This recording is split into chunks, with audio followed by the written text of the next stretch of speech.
The Chimes, by Charles Dickens. A goblin story of some bells that rang an old year out and a new year in. Chapter 1, First Quarter. There are not many people, and as it is desirable that a story-teller and a story-reader should establish a mutual understanding as soon as possible, I beg it to be noticed that I confine this observation neither to young people nor to little people, but to extend it to all conditions of people, little and big, young and old, yet growing up or already growing down again. There are not, I say, many people who would care to sleep in a church.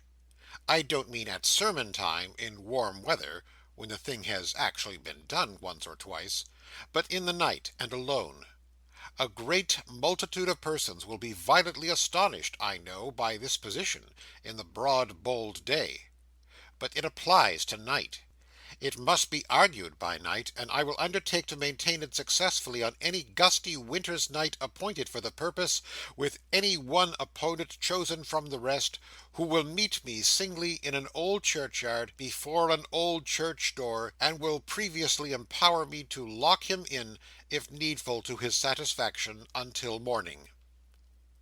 For the night wind has a dismal trick of wandering round and round a building of that sort, and moaning as it goes, and of trying with its unseen hand the windows and the doors, and seeking out some crevices by which to enter.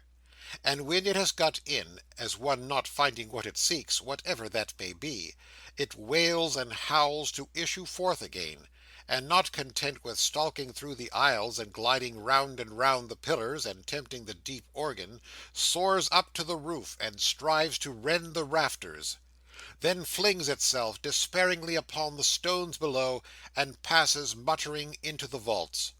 Anon it comes up stealthily and creeps along the walls, seeming to read in whispers the inscriptions sacred to the dead. And some of these it breaks out shrilly as with laughter, and at others moans and cries as if it were lamenting.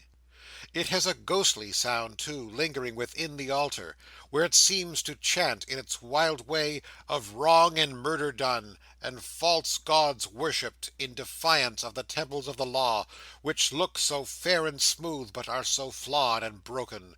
Ugh! Heaven preserve us, sitting snugly round the fire. It has an awful voice, that wind at midnight, singing in a church. But high up in the steeple, there the foul blast roars and whistles. High up in the steeple, where it is free to come and go through many an airy arch and loophole, and to twist and twine itself about the giddy stair, and twirl the groaning weathercock, and make the very tower shake and shiver. High up in the steeple, where the belfry is, and iron rails are ragged with rust, and sheets of lead and copper, shrivelled by the changing weather, crackle and heave beneath the unaccustomed tread, and birds stuff shabby nests into corners of old oaken joists and beams, and dust grows old and grey, and speckled spiders, indolent and fat with long security, swing idly to and fro in the vibration of the bells, and never loose their hold upon their thread-spun castles in the air, or climb up sailor-like in quick alarm, or drop upon the ground and ply a score of nimble legs to save one life. High up in the steeple of an old church, far above the light and murmur of the town, and far below the flying clouds that shadow it, is the wild and dreary place at night. And high up in the steeple of an old church dwelt the Chimes I tell of. They were old chimes, trust me. Centuries ago, these bells had been baptized by bishops, so many centuries ago, that the register of their baptism was long lost, long before the memory of man, and no one knew their names.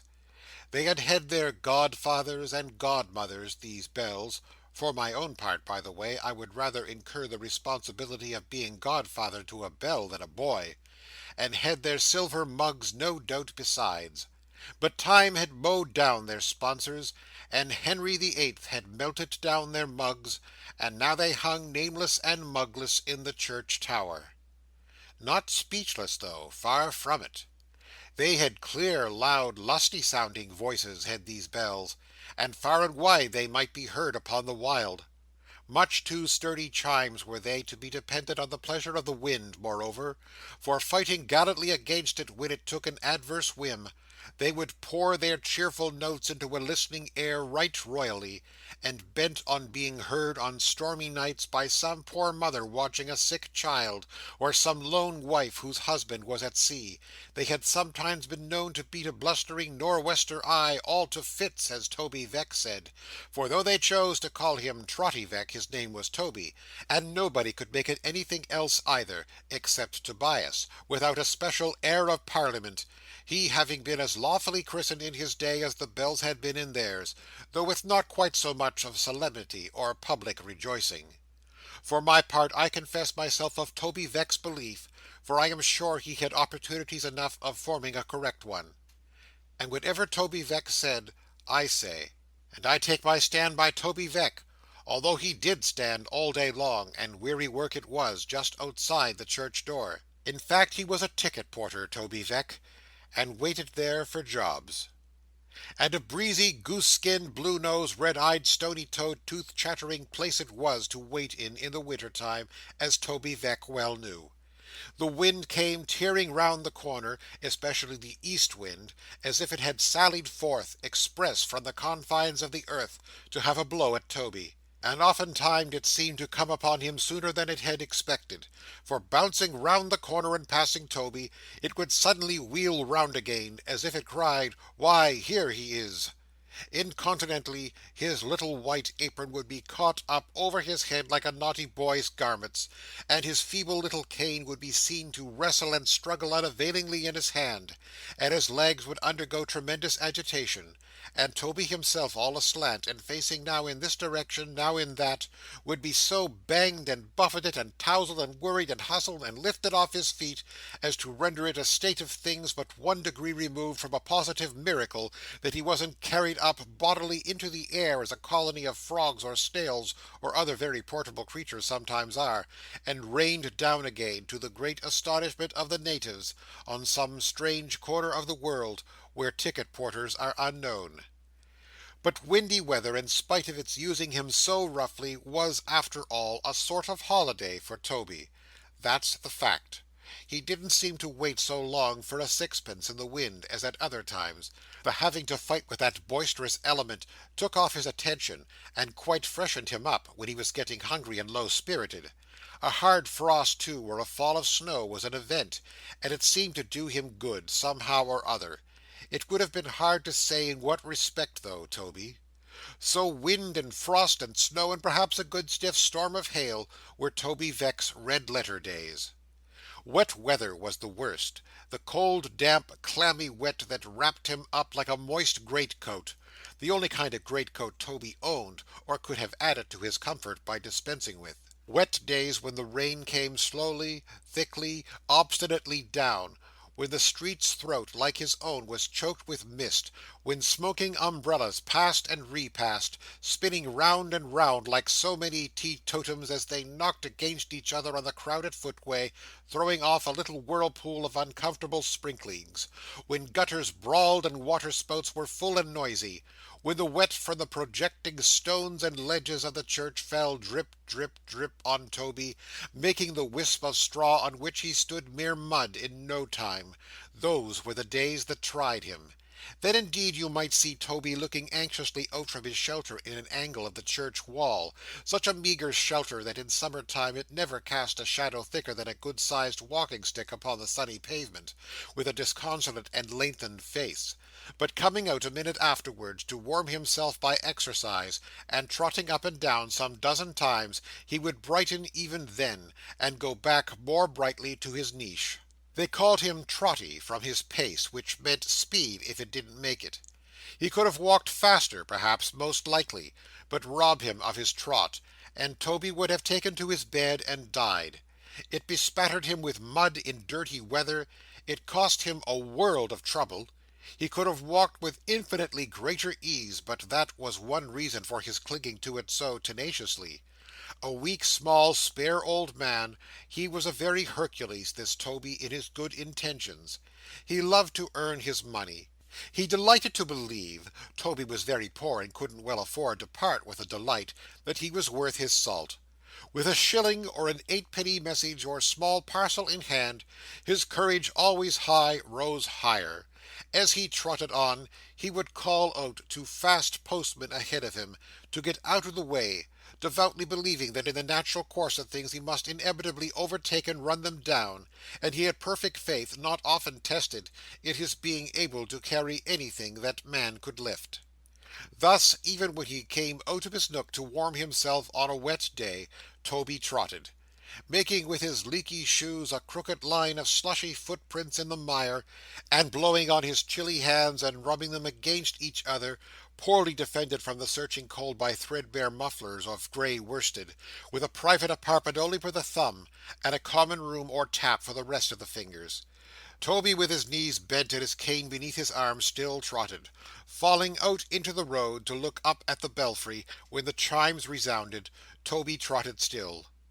He made this last excursion several times a day, for they were company to him, and when he heard their voices, he had an interest in glancing at their lodging place, and thinking how they were moved, and what hammers beat upon them. Perhaps he was the more curious about these bells, because there were points of resemblance between themselves and him. They hung there in all weathers, with the wind and rain driving in upon them, facing only the outsides of all those houses, never getting any nearer to the blazing fires that gleamed and shone upon the windows, or came puffing out of the chimney tops, and incapable of participation in any of the good things that were constantly being handed through the street doors and the area railings to prodigious cooks. Faces came and went at many windows, sometimes pretty faces, youthful faces, pleasant faces, sometimes the reverse. But Toby knew no more, though he often speculated on these trifles standing idle in the streets, whence they came, or where they went, or whether, when the lips moved, one kind word was said of him in all the year, than did the chimes themselves. Toby was not a casuist that he knew of, at least, and I don't mean to say that when he began to take to the bells, and to knit up his first rough acquaintance with them into something of a closer and more delicate woof, he passed through these considerations one by one, or held any formal review or great field day in his thoughts.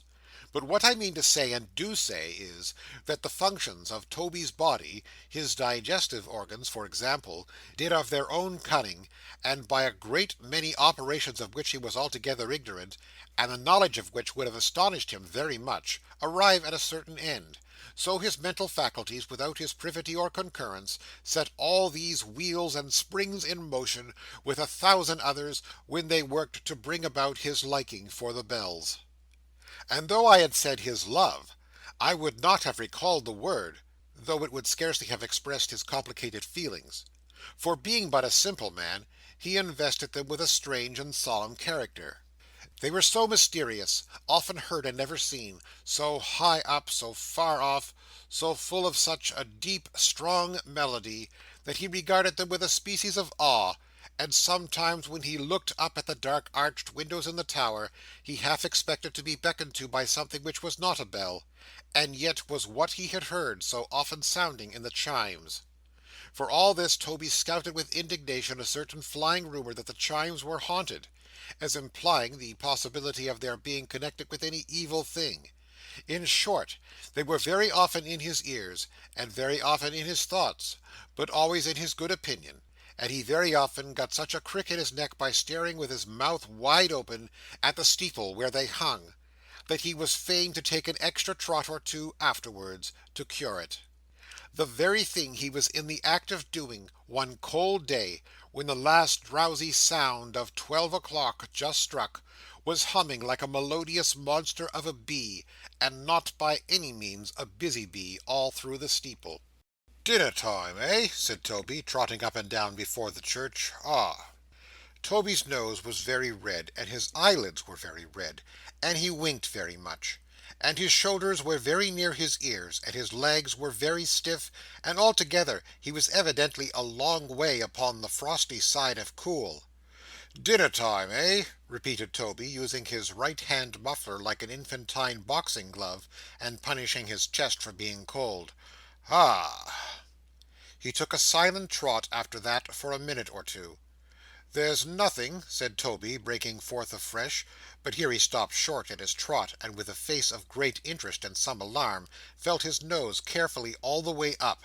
It was but a little way, not being much of a nose, and he had soon finished.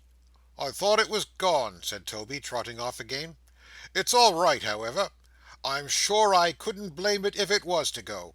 It has a precious hard surface of it in the bitter weather, and precious little to look forward to, for I don't take snuff myself. It's a good deal tried, poor creetur, at the best of times, for when it does get hold of a pleasant whiff or two, which ain't too often, it's generally from somebody else's dinner a coming home from the baker's." The reflection reminded him of that other reflection, which he had left unfinished. "There's nothing," said Toby, "more regular in its coming round than dinner time, and nothing less regular in its coming round than dinner. That's the great difference between 'em. It's took me a long time to find it out. I wonder whether it would be worth any gentleman's while now, to buy that obserwation for the papers or the Parliament." Toby was only joking, for he gravely shook his head in self-depreciation. "Why, Lord," said Toby, "the papers is full of obserwations as it is, and so's the Parliament. Here's last week's paper now," taking a very dirty one from his pocket and holding it from him at arm's length, "full of obserwations. Full of obserwations. I like to know the news as well as any man," said Toby, slowly folding it a little smaller, and putting it in his pocket again, "but it almost goes against the grain with me to read a paper now. It frightens me almost. I don't know what we poor people are coming to. Lord send we may be coming to something better in the new year nigh upon us." "Why, father, father," said a pleasant voice hard by. But Toby, not hearing it, continued to trot backwards and forwards, musing as he went, and talking to himself. "It seems as if we can't go right, or do right, or be righted," said Toby. "I hadn't much schooling myself when I was young, and I can't make out whether we have any business on the face of the earth or not. Sometimes I think we must have, a little, and sometimes I think we must be intruding. I get so puzzled sometimes that I am not even able to make up my mind whether there is any good at all in us, or whether we are born bad. We seem to give a great deal of trouble, we are always being complained of and guarded against. One way or other we fill the papers. Talk of a new year," said Toby mournfully. "I can bear up as well as another man at most times, better than a good many, for I am as strong as a lion, and all men ain't. But supposing it should really be that we have no right to a new year, supposing we really are intruding." "Why, father, father," said the pleasant voice again. Toby heard it this time, started, stopped, and shortening his sight, which had been directed a long way off as seeking the enlightenment in the very heart of the approaching year, found himself face to face with his own child, and looking close into her eyes. Bright eyes they were. Eyes that would bear a world of looking in before their depth was fathomed. Dark eyes that reflected back the eyes which searched them, not flashingly, or at the owner's will, but with a clear, calm, honest, patient radiance, claiming kindred with that light which Heaven called into being. Eyes that were beautiful and true and beaming with hope so young and fresh, with hope so buoyant, vigorous, and bright, despite the 20 years of work and poverty on which they had looked, that they became a voice to Trotty Veck, and said, "I think we have some business here, a little." Trotty kissed the lips belonging to the eyes, and squeezed the blooming face between his hands. "Why, pet," said Trotty, "what's to do? I didn't expect you to-day, Meg." "Neither did I expect to come, father," cried the girl, nodding her head and smiling as she spoke, "but here I am, and not alone, not alone." "Why, you don't mean to say," observed Trotty, looking curiously at a covered basket which she carried in her hand, "that you—" "Smell it, father dear," said Meg. "Only smell it." Trotty was going to lift up the cover at once in a great hurry, when she gaily interposed her hand. "No, no, no," said Meg, with the glee of a child. "Lengthen it out a little. Let me just lift up the corner. Just the little tiny corner, you know," said Meg, suiting the action to the word with the utmost gentleness, and speaking very softly, as if she were afraid of being overheard by something inside the basket. "There. Now. What's that?" Toby took the shortest possible sniff at the edge of the basket, and cried out in a rapture, "Why, it's hot! It's burning hot!" cried Meg. "Ha, ha, ha! It's scalding hot!" "Ha, ha, ha!" roared Toby, with a sort of kick. "It's scalding hot!" "But what is it, father?" said Meg. "Come! You haven't guessed what it is, and you must guess what it is. I can't think of taking it out till you guess what it is.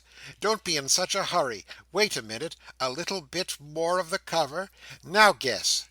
Meg was in a perfect fright lest he should guess right too soon, shrinking away as she held the basket towards him, curling up her pretty shoulders, stopping her ear with her hand, as if by so doing she could keep the right word out of Toby's lips, and laughing softly the whole time. Meanwhile, Toby, putting a hand on each knee, bent down his nose to the basket, and took a long inspiration at the lid, the grin upon his withered face expanding in the process, as if he were inhaling laughing gas. "Ah! It's very nice," said Toby. "It ain't— I suppose it ain't Polonies?" "No, no, no," cried Meg, delighted. "Nothing like Polonies." "No," said Toby, after another sniff. It's mellower than Polonies. It's very nice. It improves every moment. It's too decided for trotters, ain't it?" Meg was in an ecstasy. He could not have gone wider of the mark than trotters, except Polonies. "Liver," said Toby, communing with himself. "No, there's a mildness about it that don't answer to liver." "Potatoes." "No, it ain't faint enough for potatoes." "It wants the stringiness of cocks' heads. And I know it ain't sausages. I'll tell you what, it's chitterlings." "No, it ain't," cried Meg, in a burst of delight. "No, it ain't." "Why, what am I thinking of?" said Toby, suddenly recovering a position as near the perpendicular as it was possible for him to assume. "I shall forget my own name next. It's tripe." Tripe it was, and Meg, in high joy, protested he should say in half a minute more, it was the best tripe ever stewed. "And so," said Meg, busying herself exultingly with the basket, "I'll lay the cloth at once, father, for I have brought the tripe in a basin, and tied the basin up in a pocket handkerchief, and if I like to be proud for once, and spread that for a cloth, and call it a cloth, there's no law to prevent me. Is there, father?" "Not that I know of, my dear," said Toby, "but they're always a bringing up some new law or other." "And according to what I was reading you in the paper the other day, father, what the judge said, you know, we poor people are supposed to know them all. Ha, ha! What a mistake! My goodness me, how clever they think us!" "Yes, my dear," cried Trotty, "and they'd be very fond of any one of us that did know 'em all. He'd grow fat upon the work he'd get, that man, and be popular with the gentlefolks in his neighbourhood. Very much so." "He'd eat dinner with an appetite, whoever he was, if it smelt like this," said Meg cheerfully. "Make haste, for there's a hot potato besides, and half a pint of fresh drawn beer in a bottle. Where will you dine, father? On the post or on the steps? Dear, dear, how grand we are! Two places to choose from." "The steps to-day, my pet," said Trotty. "Steps in dry weather, post in wet. There's a greater conveniency on the steps at all times, because of the sitting down, but they're rheumatic in the damp." "Then here," said Meg, clapping her hands, after a moment's bustle, "here it is, all ready. And beautiful it looks. Come, father, come." Since his discovery of the contents of the basket, Trotty had been standing looking at her, and had been speaking too, in an abstracted manner, which showed that though she was the object of his thoughts and eyes, to the exclusion even of tripe, he neither saw nor thought about her as she was at that moment, but had before him some imaginary rough sketch of drama of her future life. Roused now by her cheerful summons, he shook off a melancholy shake of the head, which was just coming upon him, and trotted to her side. As he was stooping to sit down, the chimes rang. "Amen," said Trotty, pulling off his hat and looking up towards them. "Amen to the bells, father?" cried Meg. "They broke in like a grace, my dear," said Trotty, taking his seat. "They'd say a good one, I am sure, if they could. Many's the kind thing they say to me." "The bells do, father," laughed Meg, as she sat the basin, and a knife and fork before him. "Well!" "Seem to, my pet," said Trotty, falling to with great vigour. "And where's the difference? If I hear 'em, what does it matter whether they speak it or not? "Why, bless you, my dear," said Toby, pointing at the tower with his fork, and becoming more animated under the influence of dinner, "how often I have heard them bells say, 'Toby Veck, Toby Veck, keep a good heart, Toby. Toby Veck, Toby Veck, keep a good heart, Toby.' A million times more." "Well, I never!" cried Meg. She had though, over and over again, for it was Toby's constant topic. "When things is very bad," said Trotty, "very bad indeed, I mean almost at the worst, then it's Toby Veck, Toby Veck, job coming soon, Toby. Toby Veck, Toby Veck, job coming soon, Toby. That way." "And it comes at last, father?" said Meg, with a touch of sadness in her pleasant voice. "Always," answered the unconscious Toby. "Never fails." While this discourse was holding, Trotty made no pause in his attack upon the savoury meat before him, but cut and ate, and cut and drank, and cut and chewed, and dodged about, from tripe to hot potato, and from hot potato back again to tripe, with an unctuous and unflagging relish.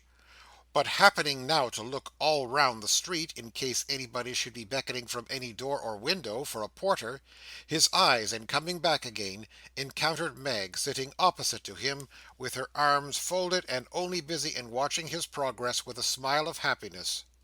"Why, Lord forgive me!" said Trotty, dropping his knife and fork. "My dove! Meg, why didn't you tell me what a beast I was?" "Father?" "Sitting here," said Trotty, in penitent explanation, "cramming and stuffing and gorging myself, and you before me there, never so much as breaking your precious fast, nor wanting to, when—" "But I have broken it, father," interposed his daughter, laughing, "all to bits. I have had my dinner." "Nonsense!" said Trotty. "Two dinners in one day! It ain't possible. You might as well tell me that two New Year's Days will come all together, or that I have had a gold head all my life and never changed it." "I have had my dinner, father, for all that," said Meg, coming nearer to him, "and if you'll go on with yours, I'll tell you how and where, and how your dinner came to be brought, and something else besides." Toby still appeared incredulous, but she looked into his face with her clear eyes, and laying her hand upon his shoulder, motioned him to go on while the meat was hot. So Trotty took up his knife and fork again, and went to work, but much more slowly than before, and shaking his head, as if he were not at all pleased with himself. "I had my dinner, father," said Meg, after a little hesitation, "with Richard. His dinner time was early, and as he brought his dinner with him when he came to see me, we had it together, father." Trotty took a little beer, and smacked his lips. Then he said, "Oh!" because she waited. "And Richard says, father," Meg resumed, then stopped. "What does Richard say, Meg?" asked Toby. "Richard says, father—" Another stoppage. "Richard's a long time saying it," said Toby. "He says then, father," Meg continued, lifting up her eyes at last, and speaking in a tremble, but quite plainly, "another year is nearly gone, and where is the use of waiting on from year to year, when it is so unlikely we shall ever be better off than we are now? He says we are poor now, father, and we shall be poor then, but we are young now, and years will make us old before we know it. He says that if we wait, people in our condition, until we see our way quite clearly, the way will be a narrow one indeed. The common way. The grave, father." A bolder man than Trotty Veck must needs have drawn upon his boldness largely, to deny it. Trotty held his peace. "And how hard, father, to grow old and die, and think we might have cheered and helped each other. How hard in all our lives to love each other, and to grieve apart to see each other working, changing, growing old and grey. Even if I got the better of it and forgot him, which I never could, oh father dear, how hard to have a heart so full as mine is now, and live to have it slowly drained out every drop, without the recollection of one happy moment of a woman's life, to stay behind and comfort me and make me better." Trotty sat quite still. Meg dried her eyes, and said more gaily, that is to say, with here a laugh and there a sob, and here a laugh and sob together, "So Richard says, father, as his work was yesterday made certain for some time to come, and as I loved him, and have loved him full 3 years, longer than that if he knew it, will I marry him on New Year's Day, the best and happiest day, he says, in the whole year, and one that is almost sure to bring good fortune with it. It's a short notice, father, isn't it? But I haven't my fortune to be settled, or my wedding dresses to be made like the great ladies, father, have I? And he said so much, and said it in his way, so strong and earnest, and all the time so kind and gentle, that I said I'd come and talk to you, father. And as they paid the money for that work of mine this morning, unexpectedly I'm sure, and as you have fared very poorly for a whole week, and as I couldn't help wishing there should be something to make this day a sort of holiday to you as well as a dear and happy day to me, father, I made a little treat and brought it to surprise you." "And see how he leaves it cooling on the step," said another voice. It was the voice of this same Richard, who had come upon them unobserved, and stood before the father and daughter, looking down upon them with a face as glowing as the iron on which his stout sledge-hammer daily rung.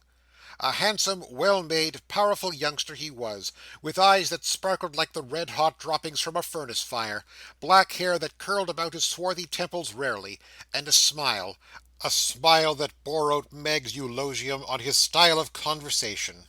"See how he leaves it cooling on the step," said Richard. "Meg don't know what he likes, not she." Trotty, all action and enthusiasm, immediately reached up his hand to Richard, and was going to address him in great hurry, when the house door opened without any warning, and a footman very nearly put his foot into the tripe. "Out of the vays here, will you? You must always go and be a sitting on our steps, must you? You can't go and give a turn to none of the neighbours here, never can't you? Will you clear the road, or won't you?" Strictly speaking, the last question was irrelevant, as they had already done it. "What's the matter? What's the matter?" said the gentleman for whom the door was opened, coming out of the house at that kind of light heavy pace, that peculiar compromise between a walk and a jog trot, with which a gentleman upon the smooth down hill of life, wearing creaking boots, a watch chain, and clean linen, may come out of his house, not only without any abatement of his dignity, but with an expression of having important and wealthy engagements elsewhere. "What's the matter? What's the matter?" "You're always a being begged and prayed upon your bended knees, you are," said the footman, with great emphasis to Trotty Veck, "to let our doorsteps be. Why don't you let 'em be? Can't you let 'em be? There, that'll do," said the gentleman. "Hollo there, porter," beckoning with his head to Trotty Veck. "Come here. What's that? Your dinner?" "Yes, sir," said Trotty, leaving it behind him in a corner. "Don't leave it there," exclaimed the gentleman. "Bring it here, bring it here. So. This is your dinner, is it?" "Yes, sir," repeated Trotty, looking with a fixed eye and a watery mouth at the piece of tripe he had reserved for a last delicious titbit, which the gentleman was now turning over and over at the end of the fork. Two other gentlemen had come out with him. One was a low-spirited gentleman of middle age, of a meagre habit, and a disconsolate face, who kept his hands continually in the pockets of his scanty pepper and salt trousers, very large and dog-eared from that custom, and was not particularly well brushed or washed. The other, a full-sized, sleek, well-conditioned gentleman in a blue coat with bright buttons and a white cravat. This gentleman had a very red face, as if an undue proportion of the blood in his body were squeezed up into his head, which perhaps accounted for his having also the appearance of being rather cold about the heart. He who had Toby's meat upon the fork called to the first one by the name of Filer, and they both drew near together. Mr. Filer, being exceedingly short-sighted, was obliged to go so close to the remnant of Toby's dinner before he could make out what it was, that Toby's heart leapt up into his mouth. But Mr. Filer didn't eat it. "This is a description of animal food, Alderman," said Filer, making little punches in it with a pencil case, "commonly known to the labouring population of this country by the name of tripe." The Alderman laughed and winked, for he was a merry fellow, Alderman Cute. Oh, and a sly fellow too. A knowing fellow, up to everything, not to be imposed upon, deep in the people's hearts. He knew them, Cute did. "I believe you. But who eats tripe?" said Mr. Filer, looking round. "Tripe is without an exception the least economical and most wasteful article of consumption that the markets of this country can by possibility produce. The loss upon a pound of tripe has been found to be in the boiling 7/8 of a fifth more than the loss upon a pound of any other animal substance whatever. Tripe is more expensive, properly understood, than the hothouse pineapple. Taking into account the number of animals slaughtered yearly within the bills of mortality alone, and forming a low estimate of the quantity of tripe which the carcasses of those animals reasonably reasonably well butchered, would yield, I find that the waste of that amount of tripe, if boiled, would victual a garrison of 500 men for 5 months of 31 days each, and a February over. The waste, the waste!" Trotty stood aghast, and his legs shook under him. He seemed to have starved a garrison of 500 men with his own hand. "Who eats tripe?" said Mr. Filer warmly. "Who eats tripe?" Trotty made a miserable bow. "You do you?" said Mr. Filer. "Then I'll tell you something. You snatch your tripe, my friend, out of the mouths of widows and orphans." "I hope not, sir," said Trotty faintly. "I'd sooner die of want." "Divide the amount of tripe before mentioned, Alderman," said Mr. Filer, "by the estimated amount of existing widows and orphans, and the result will be 1 pennyworth of tripe to each. Not a grain is left for that man. Consequently, he's a robber." Trotty was so shocked that it gave him no concern to see the Alderman finish the tripe himself. It was a relief to get rid of it anyhow.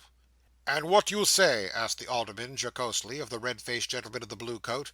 "You have heard friend Filer. What do you say?"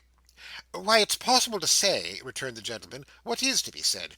Who can take any interest in a fellow like this," meaning Trotty, "in such degenerate times as these? Look at him. What an object! The good old times, the grand old times, the great old times. Those were the times for a bold peasantry and all that sort of thing. Those were the times for every sort of thing, in fact. There's nothing nowadays. Ah," sighed the red-faced gentleman, "the good old times, the good old times." The gentleman didn't specify what particular times he alluded to, nor did he say whether he objected to the present times, from a disinterested consciousness that they had done nothing very remarkable in producing himself. "The good old times, the good old times," repeated the gentleman. "What times they were! They were the only times. It's of no use talking about any other times, or discussing what the people are in these times. You don't call these times, do you? I don't.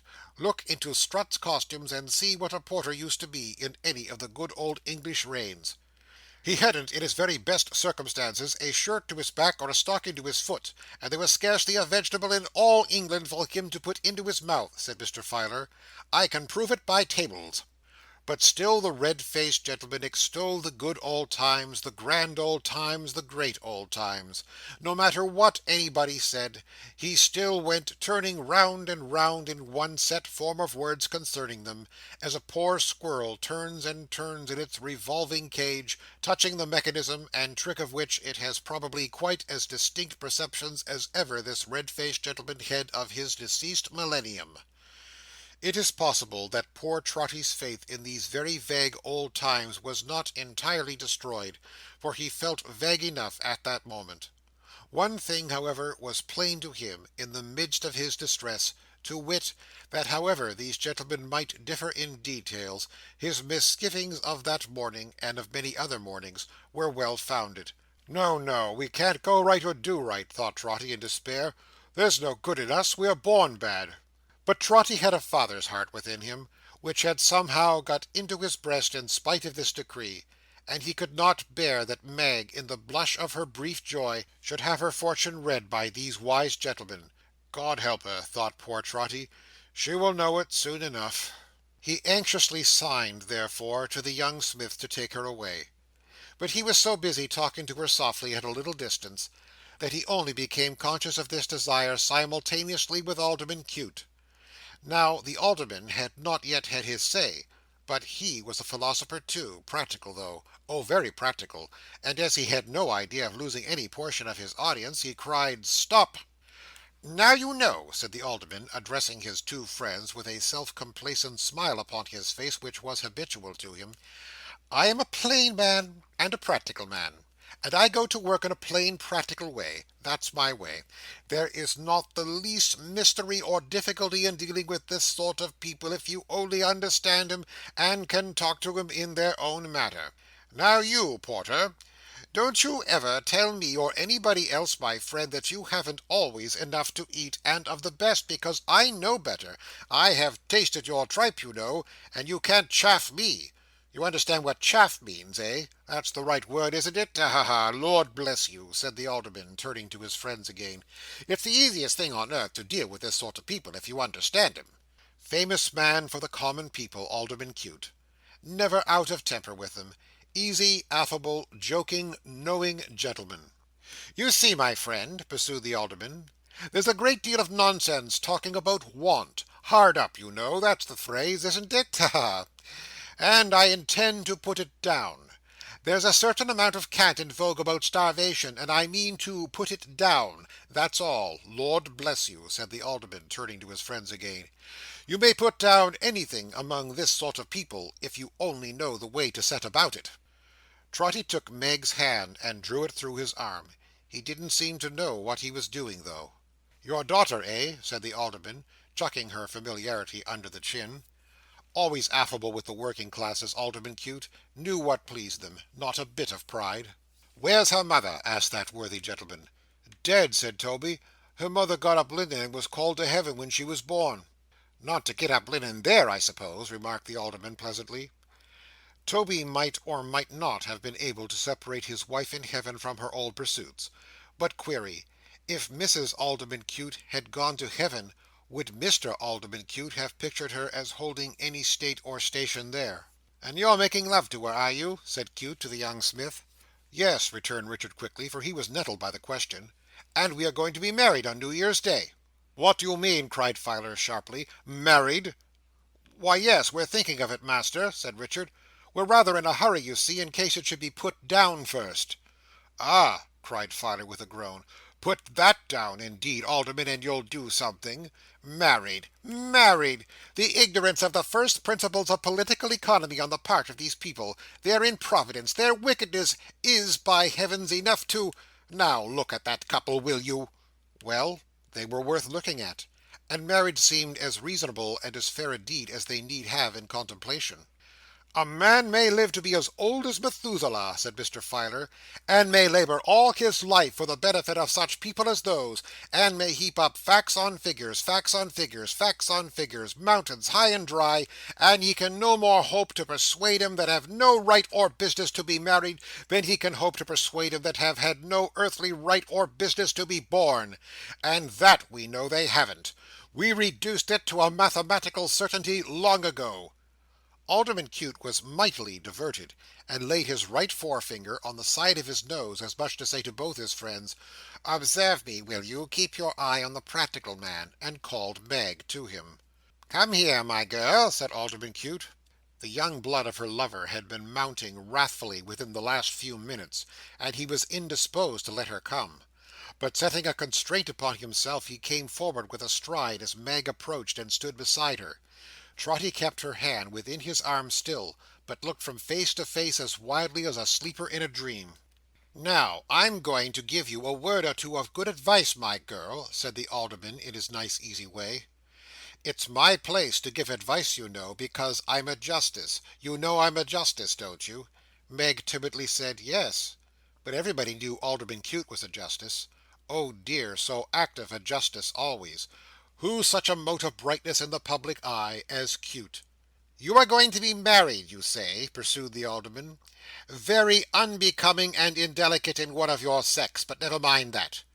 After you are married, you'll quarrel with your husband, and come to be a distressed wife.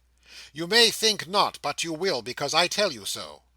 Now I give you fair warning that I have made up my mind to put distressed wives down, so don't be brought before me. You'll have children, boys. Those boys will grow up bad, of course, and run wild in the streets, without shoes and stockings. Mind, my young friend, I'll convict them summarily, every one, for I am determined to put boys without shoes and stockings down. Perhaps your husband will die young, most likely, and leave you with a baby.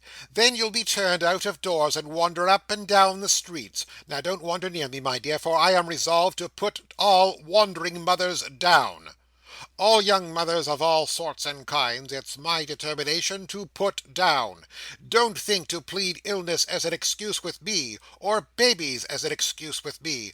For all sick persons and young children— I hope you know the church service, but I'm afraid not— I am determined to put down. And if you attempt desperately and ungratefully and impiously and fraudulently attempt to drown yourself or hang yourself, I'll have no pity for you, for I have made up my mind to put all suicide down. If there's one thing," said the Alderman with a self-satisfied smile, "on which I can be said to have made up my mind more than on any other, it is to put suicide down. So don't try it on. That's the phrase, isn't it? Ha ha! Now we understand each other." Toby knew not whether to be agonized or glad to see that Meg had turned a deadly white and dropped her lover's hand. "And as for you, you dull dog," said the Alderman, turning with even increased cheerfulness and urbanity to the young smith, "what are you thinking of being married for? What do you want to be married for, you silly fellow? If I was a fine young strapping chap like you, I should be ashamed of being milksop enough to pin myself to a woman's apron strings. Why, she'll be an old woman before you're a middle-aged man, and a pretty figure you'll cut then, with a draggle-tailed wife and a crowd of squalling children crying after you wherever you go." Oh, he knew how to banter the common people, Alderman Cute. "There, go along with you," said the Alderman, "and repent. Don't make such a fool of yourself as to get married on New Year's Day. You'll think very differently of it long before next New Year's Day. A trim young fellow like you, with all the girls looking after you. There, go along with you." They went along, not arm in arm, or hand in hand, or interchanging bright glances, but she in tears, he gloomy and down-looking. Were these the hearts that had so lately made old Toby's leap up from its faintness? No, no. The Alderman, a blessing on his head, had put them down. "As you happen to be here," said the Alderman to Toby, "you shall carry a letter for me. Can you be quick? You're an old man." Toby, who had been looking after Meg, quite stupidly made shift to murmur out that he was very quick and very strong. "How old are you?" inquired the Alderman. "I'm over 60, sir," said Toby. "Oh, this man's a great deal past the average age, you know," cried Mr. Filer, breaking in as if his patience would bear some trying, but this really was carrying matters a little too far. "I feel I'm intruding, sir," said Toby. I misdoubted it this morning. Oh dear me!" The Alderman cut him short by giving him the letter from his pocket. Toby would have got a shilling too, but Mr. Filer, clearly showing that in that case he would rob a certain given number of persons of ninepence halfpenny apiece, he only got sixpence, and thought himself very well off to get that. Then the Alderman gave an arm to each of his friends, and walked off in high feather. But he immediately came hurrying back alone, as if he had forgotten something. "Porter," said the Alderman. "Sir." "Take care of that daughter of yours. She's much too handsome." "Even her good looks are stolen from somebody or other, I suppose," thought Toby, looking at the sixpence in his hand, and thinking of the tripe. "She's been and robbed 500 ladies of a bloom apiece, I shouldn't wonder. It's very dreadful." "She's much too handsome, my man," repeated the Alderman. "The chances are that she'll come to no good, I clearly see. Observe what I say. Take care of her." With which he hurried off again. "Wrong every way. Wrong every way," said Trotty, clasping his hands. "Born bad. No business here." The Chimes came clashing in upon him as he said the words. Full, loud, and sounding, but with no encouragement. No, not a drop. "The tune's changed!" cried the old man, as he listened. "There's not a word of all that fancy in it. Why should there be? I have no business with the New Year, nor with the old one neither. Let me die." Still the bells, pealing forth their changes, made the very air spin. Put 'em down, put 'em down, good old times, good old times, facts and figures, facts and figures, put 'em down, put 'em down. If they said anything, they said this, until the brain of Toby reeled. He pressed his bewildered head between his hands, as if to keep it from splitting asunder. A well-timed action, as it happened, for finding the letter in one of them, and being by that means reminded of his charge, he fell melancholy into his usual trot, and trotted off. End of the Chimes, Chapter 1.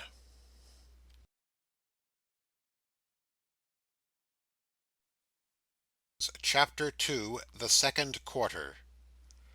The letter Toby had received from Alderman Cute was addressed to a great man in the great district of the town. The greatest district of the town. It must have been the greatest district of the town, because it was commonly called the world by its inhabitants. The letter positively seemed heavier in Toby's hand than another letter, not because the alderman had sealed it with a very large coat of arms and no end of wax, but because of the weighty name on the superscription, and the ponderous amount of gold and silver with which it was associated. "How different from us!" thought Toby, in all simplicity and earnestness, as he looked at the direction. "Divide the lively turtles in the bills of mortality by the numbers of gentlefolks able to buy 'em, and whose share does he take but his own? As to snatching tripe from anybody's mouth, he'd scorn it."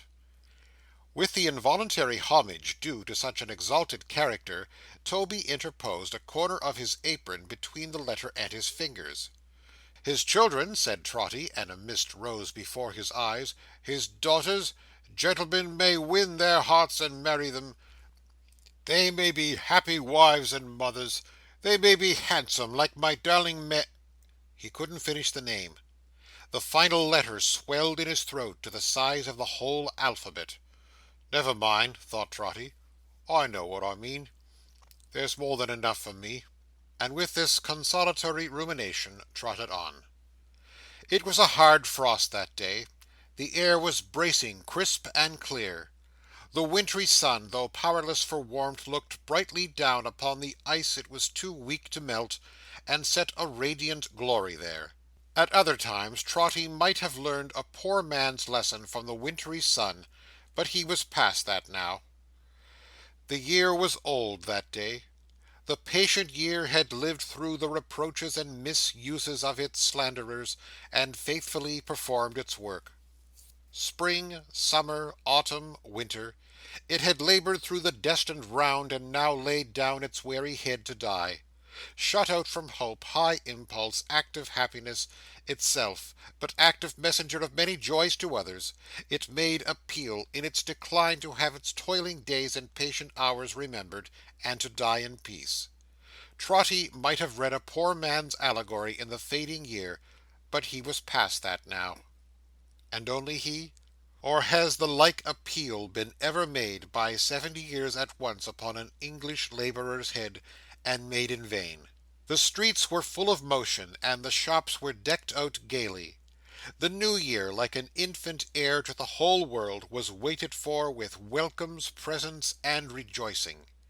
There were books and toys for the New Year, glittering trinkets for the New Year, dresses for the New Year, schemes of fortune for the New Year, new inventions to beguile it.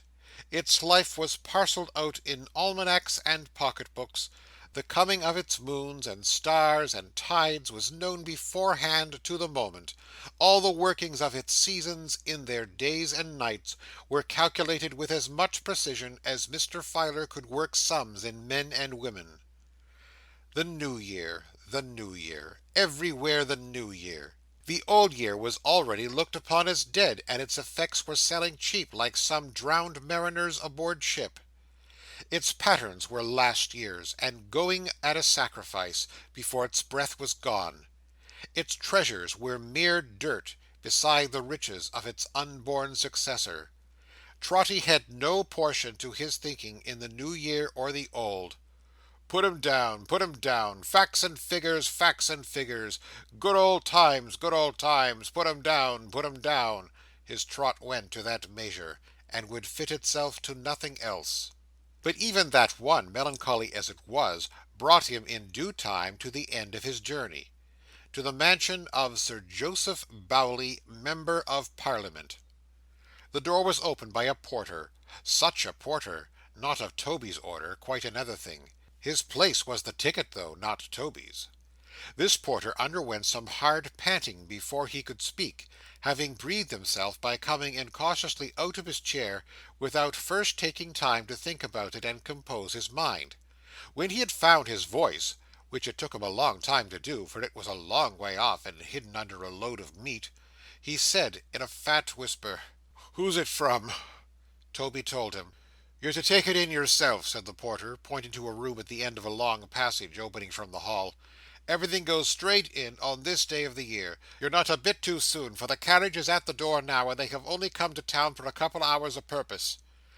Toby wiped his feet, which were quite dry already, with great care, and took the way pointed out to him, observing as he went that it was an awfully grand house, but hushed and covered up as if the family were in the country. Knocking at the room door, he was told to enter from within, and doing so, found himself in a spacious library, where at a table strewn with files and papers were a stately lady in a bonnet, and a not very stately gentleman in black who wrote from her dictation, while another and an older and a much statelier gentleman, whose hat and cane were on the table, walked up and down with one hand in his breast, and looked complacently from time to time at his own picture, a very full length, hanging over the fireplace. "What is this?" said the last named gentleman. "Mr. Fish, will you have the goodness to attend?" Mr. Fish begged pardon, and taking the letter from Toby, handed it with great respect. "From Alderman Cute," said Joseph. "Is this all? Have you nothing else, Porter?" inquired Sir Joseph. Toby replied in the negative. "You have no bill or demand upon me, my name is Bowley, Sir Joseph Bowley, of any kind from anybody, have you?" said Sir Joseph. "If you have, present it. There is a cheque-book by the side of Mr. Fish. I allow nothing to be carried into the new year. Every description of account is settled in this house at the close of the old one, so that if death was to "To cut," suggested Mr. Fish. "To sever, sir," returned Sir Joseph with great asperity, "the cord of existence, my affairs would be found, I hope, in a state of preparation." "My dear Sir Joseph," said the lady, who was greatly younger than the gentleman, "how shocking!" "My Lady Bowley," returned Sir Joseph, floundering now and then, as in the great depth of his observations, "at this season of the year we should think of ourselves. We should look into our accounts. We should feel that every return of so eventful a period in human transactions involves a matter of deep moment between a man and his banker." Sir Joseph delivered these words as if he felt the full morality of what he was saying, and desired that even Trotty should have an opportunity of being improved by such discourse. Possibly he had this end before him in still forbearing to break the seal of the letter, and in telling Trotty to wait where he was a minute. "You were desiring Mr. Fish to say, my lady," observed Sir Joseph. "Mr. Fish has said that, I believe," returned his lady, glancing at the letter. "But upon my word, Sir Joseph, I don't think I can let it go after all. It is so very dear." "What is dear?" inquired Sir Joseph. "That charity, my love. They only allow 2 votes for a subscription of £5. Really monstrous." "My Lady Bowley," returned Sir Joseph, "you surprise me. Is the luxury of feeling in proportion to the number of votes, or is it to a rightly constituted mind in proportion to the number of applicants, and the wholesome state of mind to which their canvassing reduces them? Is there no excitement of the purest kind in having 2 votes to dispose of among 50 people?" "Not to me, I acknowledge," replied the lady. "It bores one. Besides, one can't oblige one's acquaintance. But you are the poor man's friend, you know, Sir Joseph. You think otherwise." "I am the poor man's friend," observed Sir Joseph, glancing at the poor man present. "As such I may be taunted. As such I have been taunted. But I ask no other title." Bless him for a noble gentleman, thought Trotty. "I don't agree with Cute here, for instance," said Sir Joseph, holding out the letter. "I don't agree with the Filer party. I don't agree with any party. My friend the poor man has no business with anything of that sort, and nothing of that sort has any business with him. My friend the poor man, in my district, is my business. No man or body of men has any right to interfere between my friend and me. That is the ground I take. I assume a paternal character toward my friend. I say, my good fellow, I will treat you paternally." Toby listened with great gravity, and began to feel more comfortable. Your only business, my good fellow," pursued Sir Joseph, looking abstractedly at Toby, "your only business in life is with me. You needn't trouble yourself to think about anything. I will think of you. I know what is good for you. I am your perpetual parent. Such is the dispensation of an all-wise Providence. Now the design of your creation is, not that you should swill and guzzle, and associate your enjoyments brutally with food," Toby thought remorsefully of the tripe, "but that you should feel the dignity of labour. Go forth erect into the cheerful morning air, and stop there. Live hard and temperately, be respectful, exercise your self-denial, bring up your family on next to nothing, pay your rent as regularly as the clock strikes, be punctual in your dealings. I set you a good example. You will find Mr. Fish my confidential secretary, with a cash box before him at all times, and you may trust to me to be your friend and father." "Nice children indeed, Sir Joseph," said the lady, with a shudder.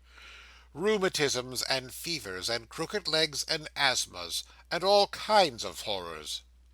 "My lady," returned Sir Joseph with solemnity, "not the less am I the poor man's friend and father. Not the less shall he receive encouragement at my hands. Every quarter-day he will be put in communication with Mr. Fish. Every New Year's Day myself and friends will drink his health. Once every year myself and friends will address him with the deepest feeling. Once in his life he may even perhaps receive, in public, in the presence of the gentry, a trifle from a friend.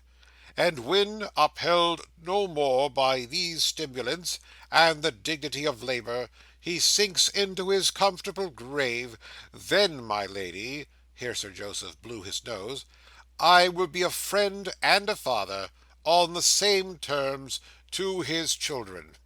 Toby was greatly moved.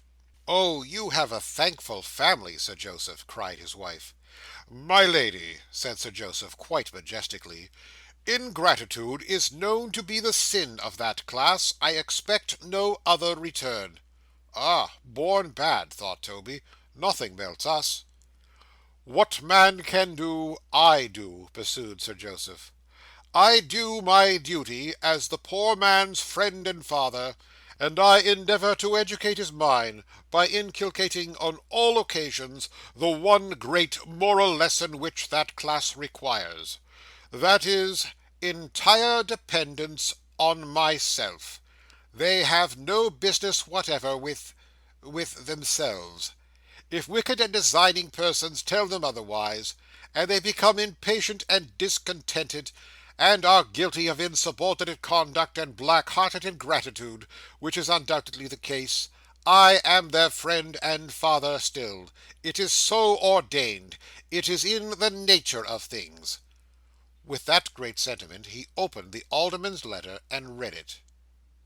"Very polite and attentive, I am sure," exclaimed Sir Joseph. "My lady, the Alderman is so obliging as to remind me that he has had the distinguished honour—he is very good—of meeting me at the house of our mutual friend Deedles, the banker, and he does me the favour to inquire whether it will be agreeable to me to have Will Fern put down." "Most agreeable," replied my Lady Bowley. "The worst man among them. He has been committing a robbery, I hope?" "Why, no," said Sir Joseph, referring to the letter. "Not quite. Very near. Not quite. He came up to London, it seems, to look for employment. Trying to better himself, that's his story. And been found at night asleep in a shed, was taken into custody, and carried next morning before the Alderman. The Alderman observes, very properly, that he is determined to put this sort of thing down, and that if it will be agreeable to me to have Will Fern put down, he will be happy to begin with him." "Let him be made an example of, by all means," returned the lady. Last winter, when I introduced pinking and eyelet holding among the men and boys in the village as a nice evening entertainment, and had the lines, "Oh, let us love our occupations, bless the square and his relations, live upon our daily rations, and always know our proper stations," set to music on the new system for them to sing the while, this very Fern (I see him now) touched that hat of his, and said, "I humbly ask your pardon, my lady, but ain't I something different from a great girl?" I expected it, of course. Who can expect anything but insolence and ingratitude from that class of people?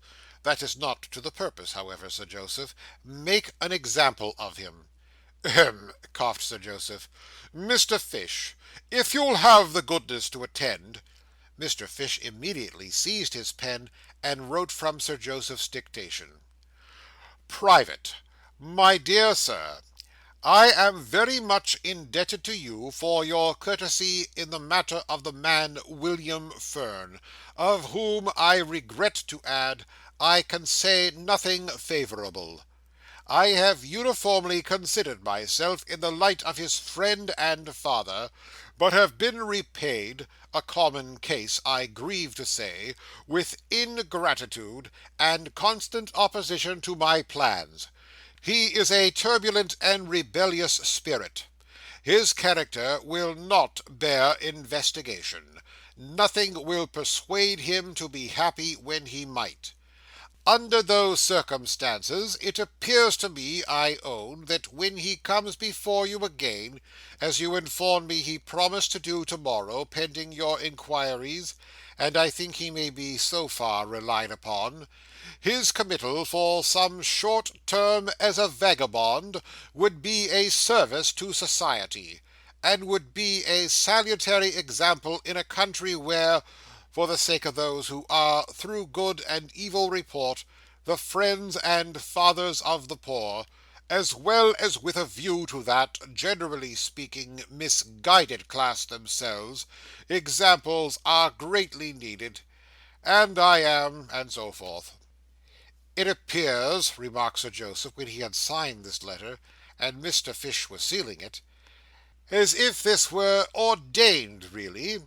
At the close of the year, I wind up my account, and strike my balance, even with William Fern."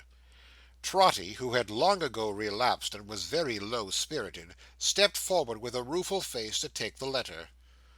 "With my compliments and thanks, Sir Joseph." "Stop, stop!" echoed Mr. Fish. "You have heard, perhaps," said Sir Joseph, oracularly, "certain remarks into which I have been led respecting the solemn period of time at which we have arrived, and the duty imposed upon us of settling our affairs and being prepared.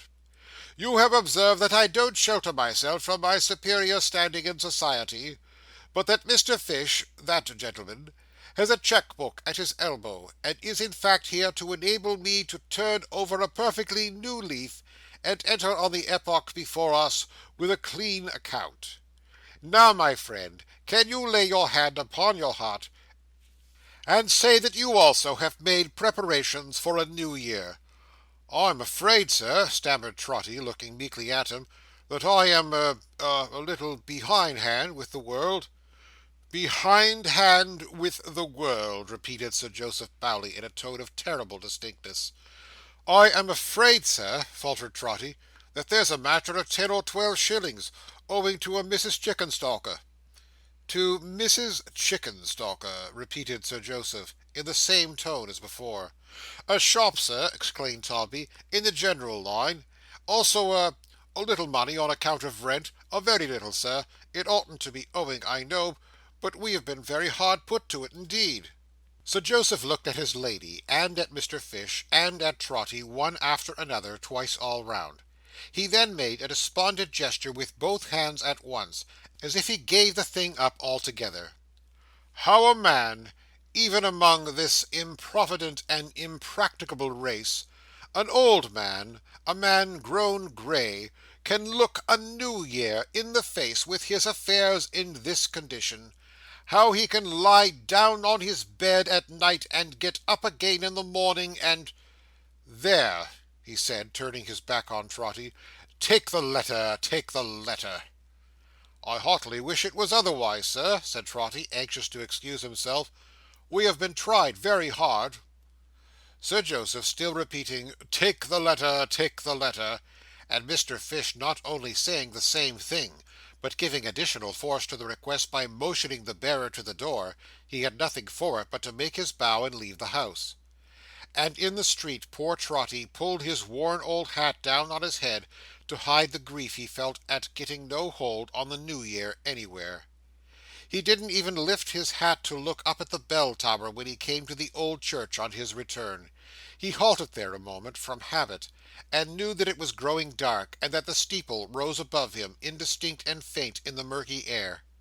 He knew, too, that the chimes would ring immediately, and that they sounded to his fancy at such a time like voices in the clouds. But he only made the more haste to deliver the alderman's letter, and to get out of the way before they began, for he dreaded to hear them tagging friends and fathers, to the Burton they had rung out last. Toby discharged himself to his commission, therefore, with all possible speed, and set off trotting homeward.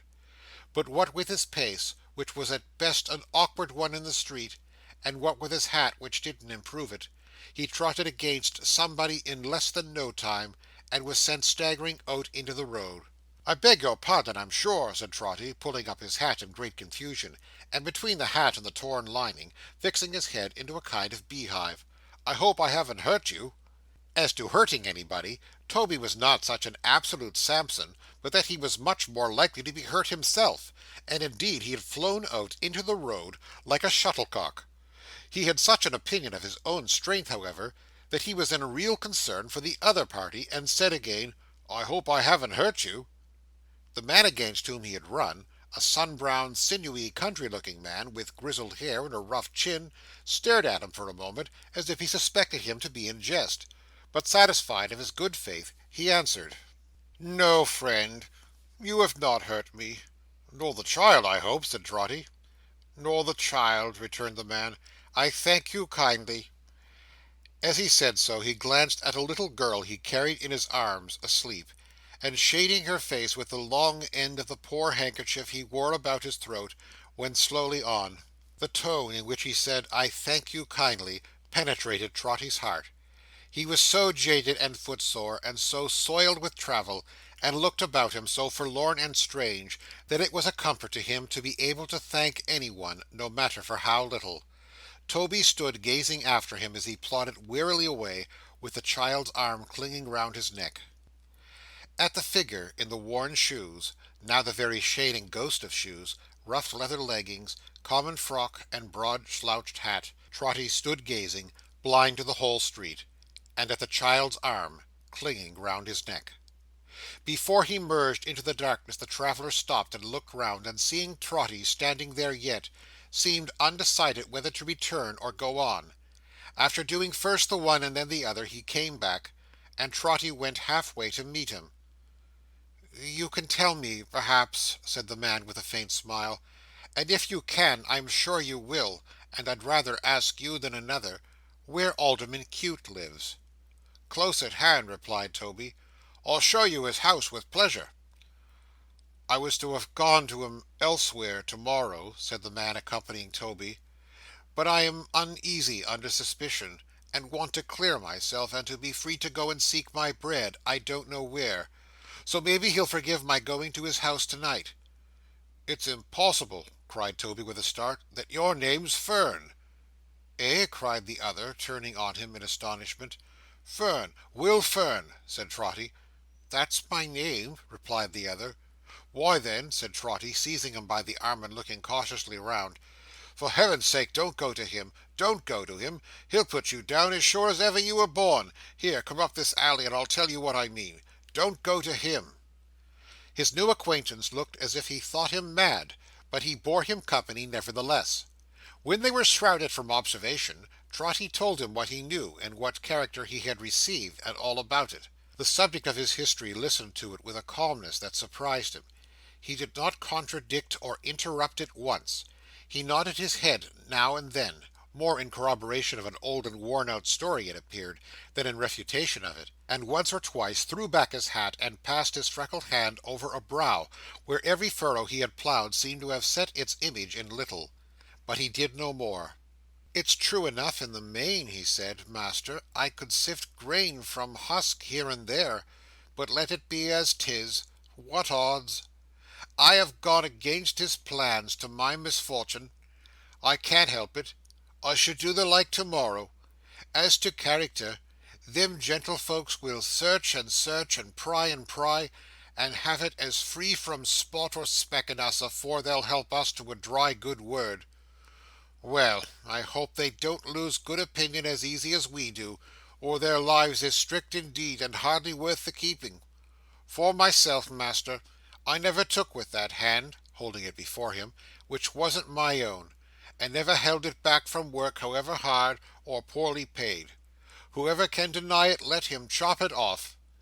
But when work won't maintain me like a human creetur, when my living is so bad that I am hungry, out of doors and in, when I see a whole working life begin that way, go on that way, and end that way, without a chance or change, then I say to the gentlefolks, keep away from me, let my cottage be.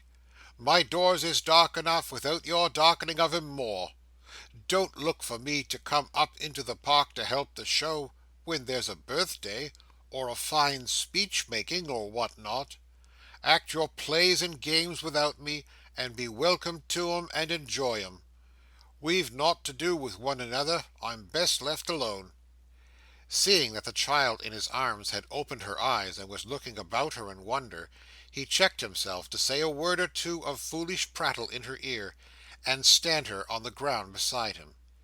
Then slowly winding one of her long tresses round and round his rough forefinger like a ring, while she hung about his dusty leg, he said to Trotty, "I'm not a cross-grained man by nature, I believe, and easily satisfied, I'm sure.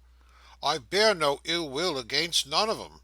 I only want to live like one of the Almighty's creeturs. I can't, I don't, and so there's a pit dug between me and them that can and do. There's others like me. You might tell 'em off by hundreds, by thousands, sooner than by ones."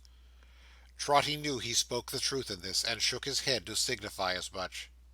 "I've got a bad name this way," said Fern, "and I'm not likely, I'm afeard, to get a better. 'Tain't lawful to be out of sorts, and I am out of sorts, though God knows I'd sooner bear a cheerful spirit if I could. Well, I don't know as this alderman could hurt me much by sending me to jail, but without a friend to speak a word for me, he might do it. And you see," pointing downward with his finger at the child. "She has a beautiful face," said Trotty. "Why, yes," replied the other in a low voice, as he gently turned it up with both his hands towards his own, and looked upon it steadfastly. "I've thought so, many times. I've thought so when my hearth was very cold and cupboard very bare. I thought so t'other night when we were taken like two thieves. But they shouldn't try the little face too often, should they, Lilian? That's hardly fair upon a man." He sunk his voice so low and gazed upon her with an air so stern and strange, that Toby, to divert the current of his thoughts, inquired if his wife were living. "I never had one," he returned, shaking his head. "She's my brother's child, an orphan, 9 year old, though you'd hardly think it, but she's tired and worn out now. They'd have taken care on her, the Union, 8 and 20 mile away from where we live, between four walls, as they took care of my old father when he couldn't work no more, though he didn't trouble him long. But I took her instead, and she's lived with me ever since. Her mother had a friend once in London here. We are trying to find her, and to find work too, but it's a large place. Never mind. More room for us to walk about in, Lily." Meeting the child's eyes with a smile which melted Toby more than tears, he shook him by the hand. "I don't so much as know your name," he said, "but I've opened my heart free to you, for I'm thankful to you with good reason. I'll take your advice and keep clear of this—" "Justice," suggested Toby.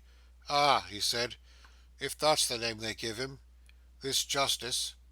And to-morrow we'll try whether there's better fortin to be met with somewheres near London. Good night." A happy New Year." "Stay!" cried Trotty, catching at his hand as he relaxed his grip. "Stay! The New Year can never be happy to me if we part like this. The New Year can never be happy to me if I see the child and you go wandering away you don't know where without a shelter for your heads.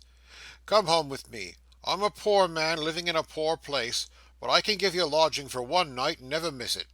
Come home with me. Here, I'll take her," cried Trotty, lifting up the child. "A pretty one. I'd carry 20 times her weight, and never know I'd got it.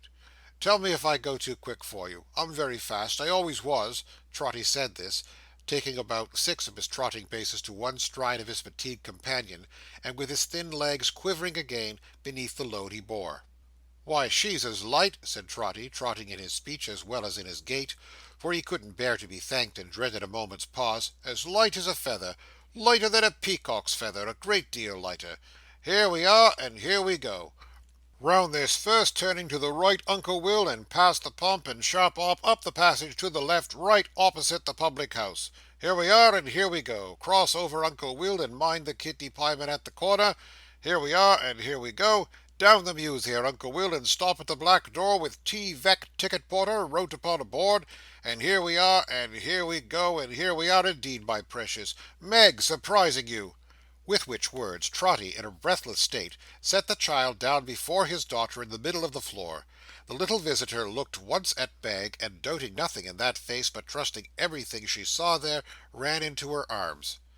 "Here we are, and here we go!" cried Trotty, running round the room and choking audibly. "Here, Uncle Will, here's a fire, you know. Why don't you come to the fire? Oh, here we are, and here we go. Meg, my precious darling, where's the kettle? Here it is, and here it goes, and it'll bile in no time." Trotty really had picked up the kettle somewhere or other in the course of his wild career, and now put it on the fire, while Meg, seating the child in a warm corner, knelt down on the ground before her, and pulled off her shoes and dried her wet feet on a cloth.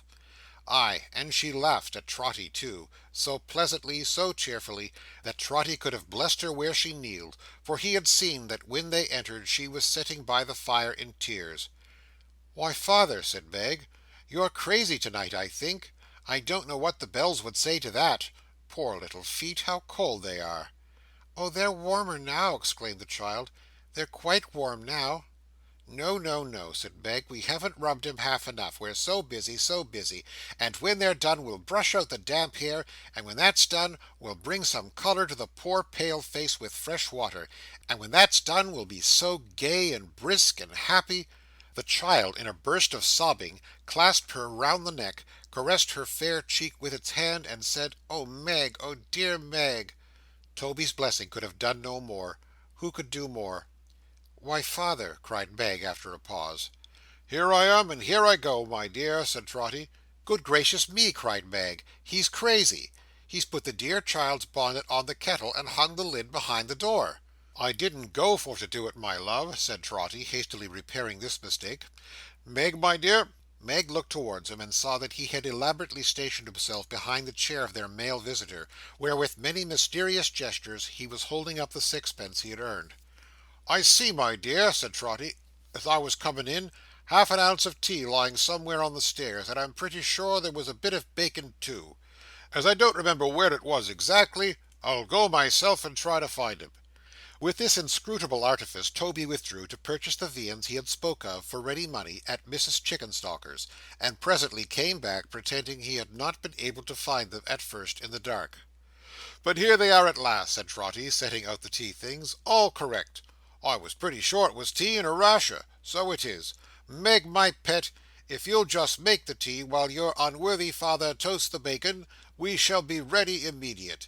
It's a curious circumstance," said Trotty, proceeding in his cookery with the assistance of the toasting fork, "curious, but well known to my friends, that I never care, myself, for rashers nor for tea.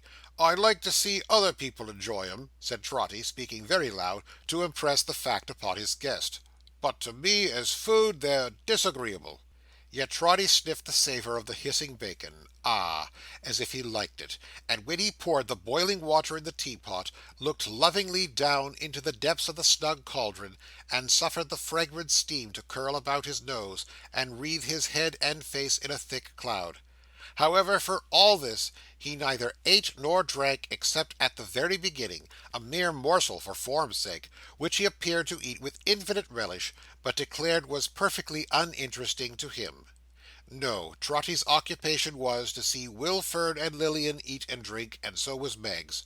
And never did spectators at a city dinner or court banquet find such high delight in seeing others feast, although it were a monarch or a pope, as these two did in looking on that night.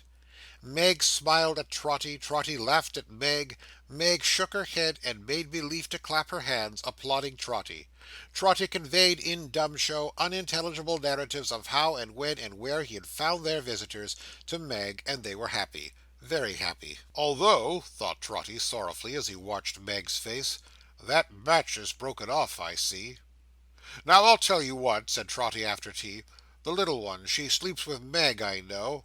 With good Meg, cried the child, caressing her. With Meg. That's right, said Trotty, and I shouldn't wonder if she kiss Meg's father, won't she? I'm Meg's father. Mightily delighted Trotty was when the child went timidly towards him, and having kissed him, fell back upon Meg again. She's as sensible as Solomon, said Trotty. Here we come, and here we— No, we don't. I don't mean that. What was I saying, Meg, my precious? Meg looked towards their guest, who leaned upon her chair, and with his face turned from her, fondled the child's head half hidden in her lap. "To be sure," said Toby, "to be sure. I don't know what I'm rambling on about tonight. My wits are wool gathering, I think. Will Fern, you come along with me. You're tired to death and broken down for want of rest. You come along with me." The man still played with the child's curls, still leaned upon Meg's chair, still turned away his face. He didn't speak, but in his rough, coarse fingers, clenching and expanding in the fair hair of the child, there was an eloquence that said enough. "Yes, yes," said Trotty, answering unconsciously what he saw expressed in his daughter's face. "Take her with you, Meg. Get her to bed. There. Now, Will, I'll show you where you lie. It's not much of a place, only a loft, but having a loft, I always say, is one of the great conveniences of living in a mews, and till this coach house and stable gets a better let, we live here cheap. There's plenty of sweet hay up there, belonging to a neighbour, and it's as clean as hands, and Meg can make it. Cheer up, don't give way. A new heart for a new year, always." The hand released from the child's hair had fallen trembling into Trotty's hand. So Trotty, talking without intermission, let him out as tenderly and easily as if he had been a child himself. Returning before Meg, he listened for an instant at the door of her little chamber in an adjoining room. The child was murmuring a simple prayer before lying down to sleep, and when she had remembered Meg's name, dearly, dearly, so her words ran, Trotty heard her stop and ask for his. It was some short time before the foolish little old fellow could compose himself to mend the fire and draw his chair to the warm hearth. But when he had done so, and had trimmed the light, he took his newspaper from his pocket and began to read. Carelessly at first, and skimming up and down the columns, but with an earnest and a sad attention very soon. For this same dreaded paper redirected Trotty's thoughts into the channel they had taken all that day, and which the day's events had so marked out and shaped. His interest in the two wanderers had set him on another course of thinking, and a happier one for the time. But being alone again, and reading of the crimes and violences of the people, he relapsed into his former train. In this mood he came to an account, and it was not the first he had ever read, of a woman who had laid her desperate hands not only on her own life but on that of her young child. A crime so terrible and so revolting to his soul, dilated with the love of Meg, that he let the journal drop and fell back into his chair appalled. "Unnatural and cruel!" Toby cried. "Unnatural and cruel! None but people who were bad at heart, born bad, who had no business on the earth, could do such deeds. It's too true, all I've heard to-day, too just, too full of proof. We're bad." The Chimes took up the words so suddenly, burst out so loud and clear and sonorous, that the bells seemed to strike him in his chair. And what was that, they said? "Toby Veck, Toby Veck, waiting for you, Toby. Toby Veck, waiting for you, Toby. Come and see us, come and see us, drag him to us, drag him to us, haunt and hunt him, break his slumbers, break his slumbers. Toby Veck, Toby Veck, door open wide, Toby, Toby Veck, Toby Veck, door open wide, Toby. Then fiercely back to their impetuous strain again, and ringing in the very bricks and plaster on the walls. Toby listened. Fancy, fancy. His remorse for having run away from them that afternoon. No, no, nothing of that kind. Again, again, and yet a dozen times again. Haunt and hunt him, haunt and hunt him, drag him to us, drag him to us, deafening the whole town. "Meg," said Trotty softly, tapping at her door, "do you hear anything?" "I hear the bells, father. Surely they're very loud tonight." "Is she asleep?" said Toby, making an excuse for peeping in.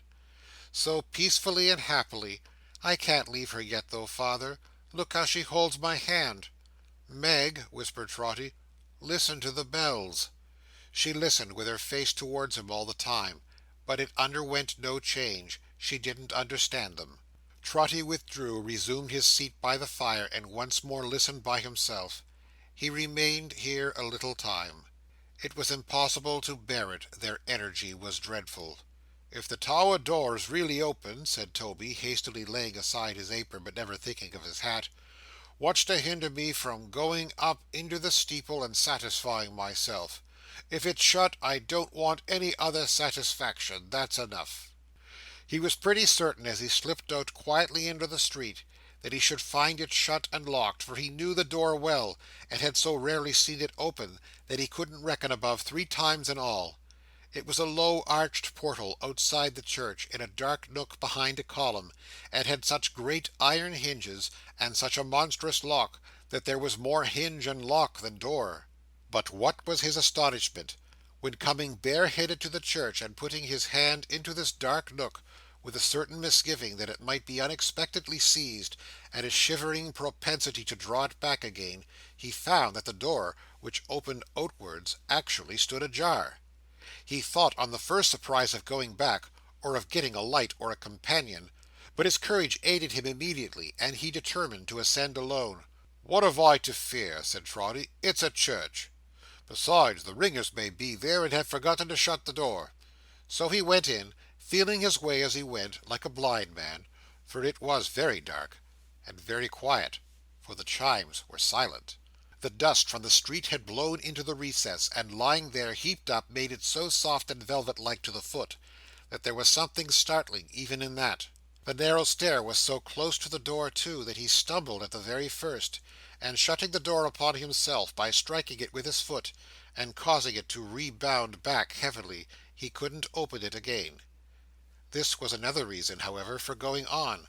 Trotty groped his way and went on.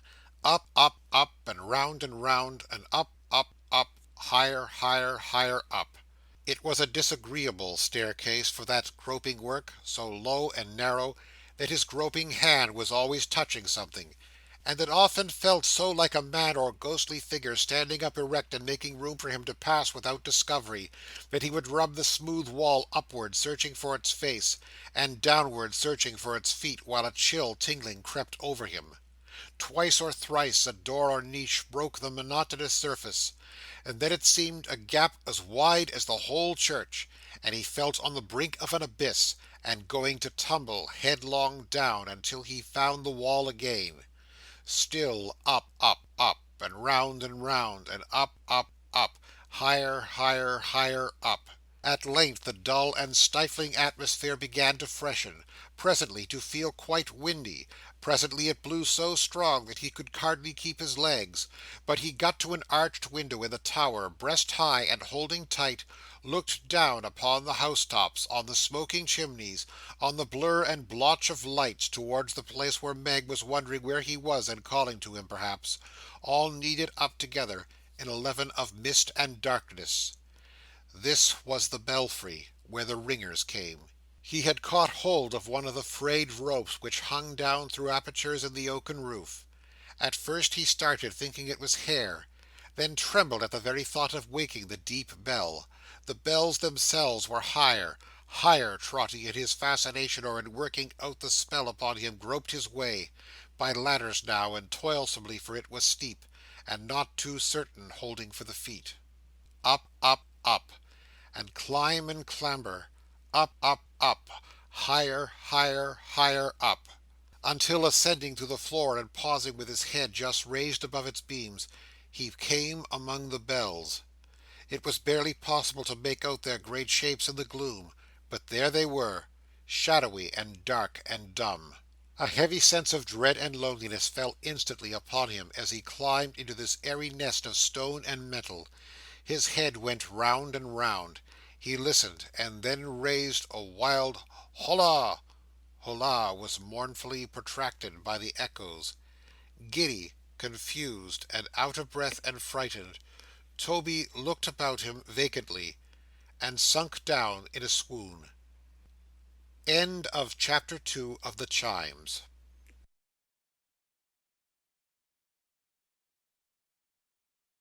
Chapter 3. Third Quarter. Black are the brooding clouds, and troubled the deep waters, when the sea of thought, first heaving from a calm, gives up its dead. Monsters uncouth and wild arise in premature, imperfect resurrection. The several parts and shapes of different things are joined and mixed by chance, and when and how and by what wonderful degrees each separates from each, and every sense and object of the mind resumes its usual form and lives again, no man, though every man is every day the casket of this type of the great mystery, can tell. So when and how the darkness of the night black steeple changed to shining light, when and how the solitary tower was peopled with a myriad figures, when and how the whispered "Haunt and hunt him," breathing monotonously through his sleep or swoon, became a voice exclaiming in the waking ears of Trotty, "Break his slumbers!" When and how he ceased to have a sluggish and confused idea that such things were, companioning a host of others that were not, there are no dates or means to tell. But awake, and standing on his feet upon the boards where he had lately lain, he saw this goblin sight. He saw the tower, whither his charmed footsteps had brought him, swarming with dwarf phantoms, spirits, elfin creatures of the bells. He saw them leaping, flying, dropping, pouring from the bells without a pause. He saw them round him on the ground, above him in the air, clambering from him by the ropes below, looking down upon him, from the massive iron-girded beams, peeping in upon him, through the chinks and loopholes in the walls, spreading away and away from him in enlarging circles, as the water ripples gave way to a huge stone that suddenly came plashing in among them. He saw them of all aspects and all shapes. He saw them ugly, handsome, crippled, exquisitely formed. He saw them young, he saw them old, he saw them kind, he saw them cruel, he saw them merry, he saw them grim, he saw them dance and heard them sing, he saw them tear their hair and heard them howl, he saw the air thick with them, he saw them come and go incessantly, he saw them riding downwards, soaring upwards, sailing off afar, perching near at hand, all restless and all violently active. Stone and brick and slate and tile became transparent to him as to them. He saw them in the houses, busy at the sleepers' beds. He saw them soothing people in their dreams. He saw them beating them with knotted whips. He saw them yelling in their ears. He saw them playing softest music on their pillows. He saw them cheering some with the songs of birds and the perfume of flowers. He saw them flashing awful faces on the troubled rest of others, from enchanted mirrors which they carried in their hands. He saw these creatures not only among sleeping men, but waking also, active in pursuits irreconcilable with one another, and possessing or assuming natures the most opposite. He saw one buckling on innumerable wings to increase his speed, another loading himself with chains and weights to retard his. He saw some putting the hands of clocks forward, some putting the hands of clocks backward, some endeavouring to stop the clock entirely. He saw them representing here a marriage ceremony, there a funeral, in this chamber an election, in that a ball. He saw, everywhere, restless and untiring motion. Bewildered by the host of shifting and extraordinary figures, as well as by the uproar of the bells, which all this while were ringing, Trotty clung to a wooden pillar for support, and turned his white face here and there in mute and stunned astonishment. As he gazed, the chimes stopped. Instantaneous change. The whole swarm fainted. Their forms collapsed, their speed deserted them. They sought to fly, but in the act of falling died and melted into air. No fresh supply succeeded them. One straggler leaped down pretty briskly from the surface of the great bell, and alighted on his feet, but he was dead and gone before he could turn round. Some few of the late company who had gambled in the tower remained there, spinning over and over a little longer, but these became at every turn more faint, and few, and feeble, and soon went the way of the rest. The last of all was one small hunchback, who had got into an echoing corner, where he twirled and floated by himself a long time, showing such perseverance that at last he dwindled to a leg and even to a foot, before he finally retired. But he vanished in the end, and then the tower was silent. Then, and not before, did Trotty see in every bell a bearded figure of the bulk and statue of the bell, incomprehensibly a figure, and the bell itself, gigantic, grave, and darkly watchful of him, as he stood rooted to the ground. Mysterious and awful figures, resting on nothing, poised in the night air of the tower, with their draped and hooded heads merged in the dim roof, motionless and shadowy. Shadowy and dark, although he saw them by some light belonging to themselves. None else was there, each with its muffled hand upon its goblin mouth. He could not plunge down wildly through the opening in the floor, for all power of motion had deserted him. Otherwise he would have done so, ay, would have thrown himself, head foremost, from the steeple-top, rather than have seen them watching him with eyes that would have waked and watched although the pupils had been taken out. Again, again, the dread and terror of the lonely place, and of the wild and fearful night that reigned there, touched him like a spectral hand. His distance from all help, the long, dark, winding, ghost-beleaguered way that lay between him and the earth on which men lived; his being high, high, high up there, where it had made him dizzy to see the birds fly in the day; cut off from all good people, who at such an hour were safe at home and sleeping in their beds; all this struck coldly through him, not as a reflection, but a bodily sensation. Meantime, his eyes and thoughts and fears were fixed upon the watchful figures, which rendered unlike any figures of this world by the deep gloom and shade enwrapping and enfolding them, as well as by their looks and forms and supernatural hovering above the floor, which nevertheless as plainly to be seen as were the stalwart oaken frames, cross-pieces, bars, and beams set up there to support the bells. These hemmed them in a very forest of hewn timber, from the entanglements, intricacies, and depths of which, as from the boughs of a dead wood blighted for their phantom use, they kept their darksome and unwinking watch. A blast of air, how cold and shrill, came moaning through the tower. As it died away, the great bell, or the goblin of the great bell, spoke. "What visitor is this?" it said. The voice was low and deep, and Trotty fancied that it sounded in the other figures as well. "I thought my name was called by the Chimes," said Trotty, raising his hands in an attitude of supplication. "I hardly know why I am here, or how I came. I've listened to the Chimes these many years. They have cheered me often." "And have you thanked them?" said the bell. "1,000 times!" cried Trotty. "How?" "I'm a poor man," faltered Trotty, "and could only thank them in words." "And always so?" inquired the goblin of the bell. "Have you never done us wrong in words?" "No!" cried Trotty, eagerly. "Never done us foul and false and wicked wrong in words?" pursued the goblin of the bell. Trotty was about to answer "Never," but he stopped and was confused. "The voice of Time," said the Phantom, "cries to man, Advance! Time is for his advancement and improvement, for his greater worth, his greater happiness, his better life, his progress onward to that goal within its knowledge and its view, and set there in the period when Time and he began. Ages of darkness, wickedness, and violence have come and gone. Millions uncountable have suffered, lived, and died, to point the way before him. Who seeks to turn him back or stay him on his course, arrests a mighty engine which will strike the meddler dead, and be the fiercer and the wilder ever for its momentary check." "I never did so to my knowledge, sir," said Trotty. It was quite by accident, if I did. I wouldn't go to do it, I'm sure."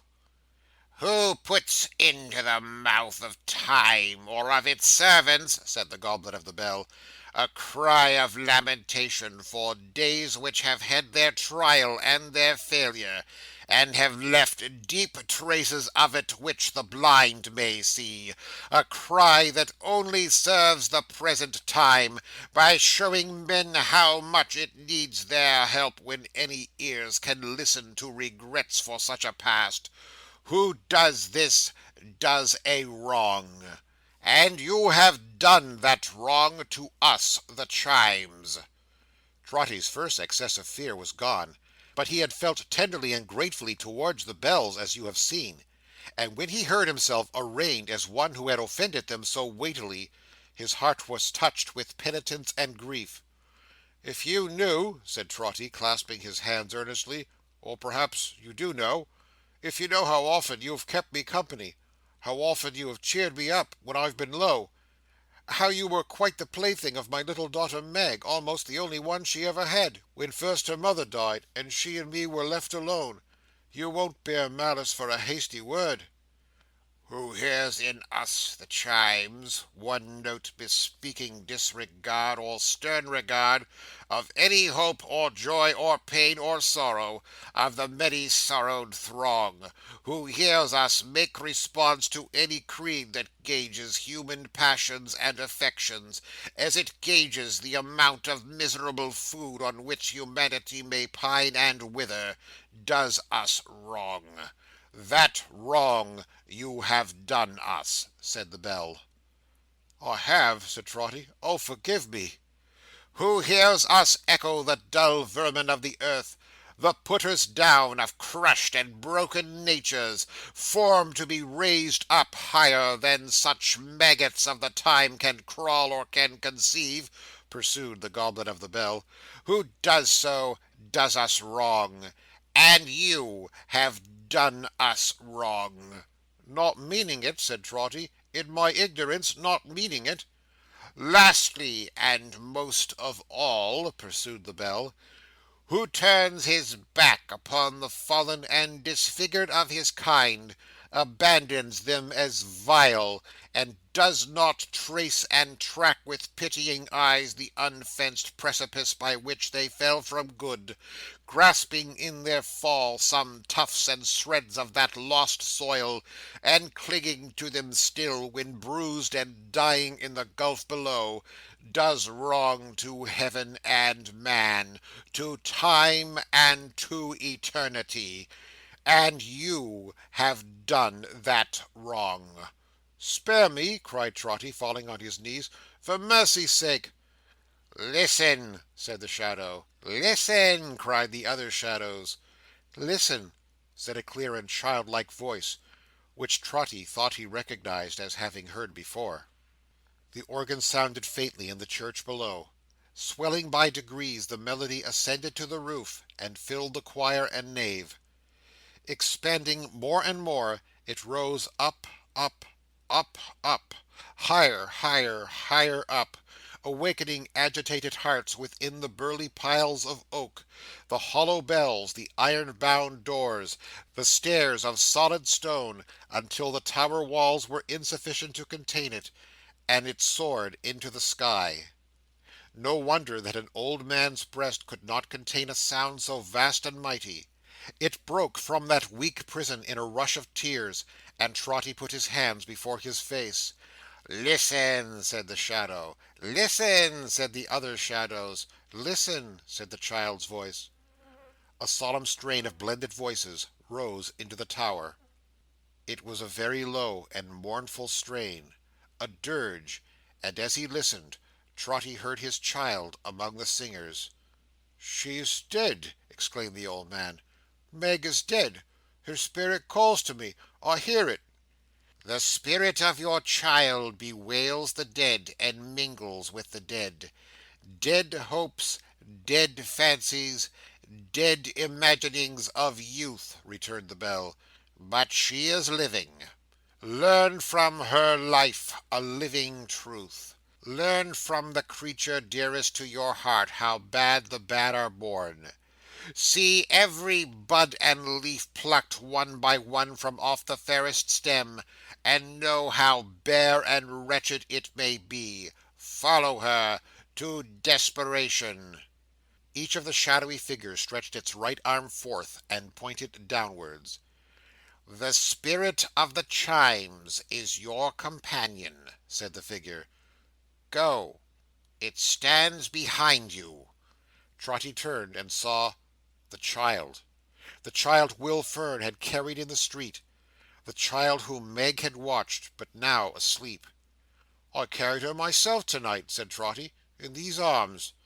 "Show him what he calls himself," said the dark figures, one and all. The tower opened at his feet.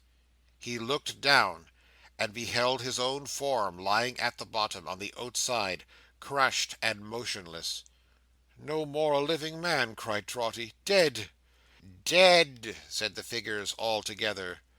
"Gracious Heaven! And the New Year?" "Past!" said the figures. "What!" he cried, shuddering. "I missed my way, and coming on the outside of this tower in the dark, fell down. A year ago?" "9 years ago," replied the figures. As they gave the answer, they recalled their outstretched hands, and where their figures had been, there the bells were.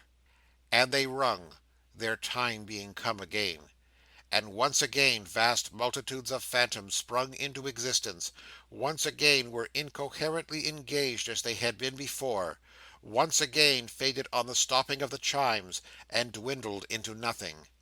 "What are these?" he asked his guide. "If I'm not mad, what are these?" "Spirits of the bells, their sound upon the air," returned the child. "They take such shapes and occupations as the hopes and thoughts of mortals, and the recollections they have stored up, give them." "And you," said Trotty wildly, "what are you?" "Hush, hush!" returned the child. "Look here." In a poor mean room, working at the same kind of embroidery which he had often seen before her, Meg, his own dear daughter, was presented to his view. He made no effort to imprint his kisses on her face. He did not strive to clasp her to his loving heart. He knew that such endearments were for him no more. But he held his trembling breath, and brushed away the blinding tears, that he might look upon her, that he might only see her. Ah! Changed, changed! The light of the clear eye, how dimmed! The bloom had faded from the cheek. Beautiful she was, as she had ever been. But hope, hope, hope! Oh, where was the fresh hope that had spoken to him like a voice? She looked up from her work at a companion. Following her eyes, the old man started back. In the woman grown, he recognized her at a glance. In the long silken hair, he saw the selfsame curls around the lips, the child's expression lingering still. See, in the eyes, now turned inquiringly on Meg, there shone the very look that scanned those features when he brought her home. Then what was this, beside him? Looking with awe into its face, he saw a something reigning there, a lofty something, undefined and indistinct, which made it hardly more than a remembrance of that child, as yonder figure might be. Yet it was the same, and wore the dress. Hark! They were speaking. "Meg," said Lilian, hesitating, "how often you raise your head from your work to look at me!" "Are my looks so altered that they frighten you?" asked Meg. "Nay, dear. But you smile at that yourself. Why not smile when you look at me, Meg?" "I do so, do I not?" she answered, smiling on her. "Now you do," said Lilian, "but not usually. When you think I'm busy and don't see you, you look so anxious and so doubtful that I hardly like to raise my eyes. There is little cause for smiling in this hard and toilsome life, but you were once so cheerful." "Am I not now?" cried Meg, speaking in a tone of strange alarm, and rising to embrace her. "Do I make our weary life more weary to you, Lilian?" "You have been the only thing that made it life," said Lilian, fervently kissing her. "Sometimes the only thing that made me care to live so, Meg. Such work, such work, so many hours, so many days, so many long, long nights of hopeless, cheerless, never-ending work. Not to heap up riches, not to live grandly or gaily, not to live upon enough, however coarse, but to earn bare bread, to scrape together just enough to toil upon and want upon, and keep us alive in the consciousness of our hard fate. Oh, Meg, Meg!" She raised her voice and twined her arms about her as she spoke, like one in pain. "How can the cruel world go round and bear to look upon such lives?" "Lily," said Meg, soothing her, and putting back her hair from her wet face. "Why, Lily, you, so pretty and so young—" "Oh, Meg," she interrupted, holding her at arm's length and looking in her face imploringly, "the worst of all, the worst of all, strike me old, Meg, wither me and shrivel me, and free me from the dreadful thoughts that tempt me in my youth." Trotty turned to look upon his guide, but the spirit of the child had taken flight, was gone. Neither did he himself remain in the same place, for Sir Joseph Bowley, friend and father of the poor, held a great festivity at Bowley Hall, in honour of the natal day of Lady Bowley; and as Lady Bowley had been born on New Year's Day, which the local newspapers considered an especial pointing of the finger of Providence to number one, as Lady Bowley's destined figure in creation, it was on New Year's Day that this festivity took place. Bowley Hall was full of visitors. The red-faced gentleman was there. Mr. Filer was there. The great Alderman Cute was there. Alderman Cute had a sympathetic feeling with great people, and had considerably improved his acquaintance with Sir Joseph Bowley on the strength of his attentive letter; indeed had become quite a friend of the family since then, and many guests were there. Trotty's ghost was there, wandering about, poor phantom, drearily, and looking for its guide. There was to be a great dinner in the great hall, at which Sir Joseph Bowley, in his celebrated character of friend and father of the poor, was to make his great speech. Certain plum puddings were to be eaten by his friends and children in another hall first, and at a given signal, friends and children, flocking in among their friends and fathers, were to form a family assemblage, with not one manly eye therein unmoistened by emotion. But there was more than this to happen, even more than this. Sir Joseph Bowley, Baronet and Member of Parliament, was to play a match at skittles, real skittles, with his tenants. "Which quite reminds me," said Alderman Cute, "of the days of old King Hal. Stout King Hal, bluff King Hal. Ah, fine character!" "Very," said Mr. Filer, drily. "For marrying women and murdering 'em. Considerably more than the average number of wives, by the by." "You'll marry the beautiful ladies and not murder 'em, eh?" said Alderman Cute to the heir of Bowley, aged 12. "Sweet boy! We shall have this little gentleman in Parliament now," said the Alderman, holding him by the shoulders, and looking as reflective as he could, "before we know where we are. We shall hear of his successes at the poll, his speeches in the House, his overtures from the Governments, his brilliant achievements of all kinds. Ah, we shall make our little orations about him in the Common Council, I'll be bound, before we have time to look about us." Oh, the difference of shoes and stockings, Trotty thought. But his heart yearned towards the child, for the love of those same shoeless and stockingless boys, predestined by the alderman to turn out bad, who might have been the children of poor Meg. "Richard," moaned Trotty, roaming among the company to and fro. "Where is he? I can't find Richard. Where is Richard?" Not likely to be there, if still alive. But Trotty's grief and solitude confused him, and he still went wandering among the gallant company, looking for his guide, and saying, "Where is Richard? Show me Richard." He was wandering thus, when he encountered Mr. Fish, the confident secretary, in great agitation. "Bless my heart and soul!" cried Mr. Fish. "Where's Alderman Cute? Has anybody seen the alderman?" Seen the alderman? Oh dear! Who could ever help seeing the alderman? He was so considerate, so affable, he bore so much in mind in the natural desires of folks to see him, that if he had a fault, it was the being constantly on view. And wherever the great people were, there, to be sure, attracted by the kindred sympathy between great souls, was Cute. Several voices cried that he was in the circle round Sir Joseph. Mr. Fish made way there, found him, and took him secretly into a window near at hand. Trotty joined them, Not of his own accord. He felt that his steps were led in that direction. "My dear Alderman Cute," said Mr. Fish, "a little more this way. The most dreadful circumstance has occurred. I have this moment received the intelligence. I think it will be best not to acquaint Sir Joseph with it till the day is over. You understand, Sir Joseph, and will give me your opinion. The most frightful and deplorable event." "Fish," returned the Alderman, "Fish, my good fellow, what is the matter? Nothing revolutionary, I hope? No. No attempted interference with the magistrates?" "Deedles, the banker!" gasped the secretary. "Deedles Brothers! Who was to have been here to-day, high in office in the Goldsmiths' Company." "Not stopped!" exclaimed the Alderman. "It can't be!" "Shot himself." "Good God!" "Put a double-barrel pistol to his mouth in his own counting-house," said Mr. Fish, "and blew his brains out. No motive. Princely circumstances." "Circumstances!" exclaimed the Alderman. "A man of noble fortune. One of the most respectable of men. Suicide, Mr. Fish. By his own hand." "This very morning," returned Mr. Fish. "Oh, the brain, the brain!" exclaimed the pious Alderman, lifting up his hands. "Oh, the nerves, the nerves! The mysteries of this machine called man! Oh, the little that unhinges it, poor creatures that we are! Perhaps a dinner, Mr. Fish. Perhaps the conduct of his son, who, I have heard, ran very wild, and was in the habit of drawing bills upon him without the least authority. A most respectable man. One of the most respectable men I ever knew. A lamentable instance, Mr. Fish. A public calamity.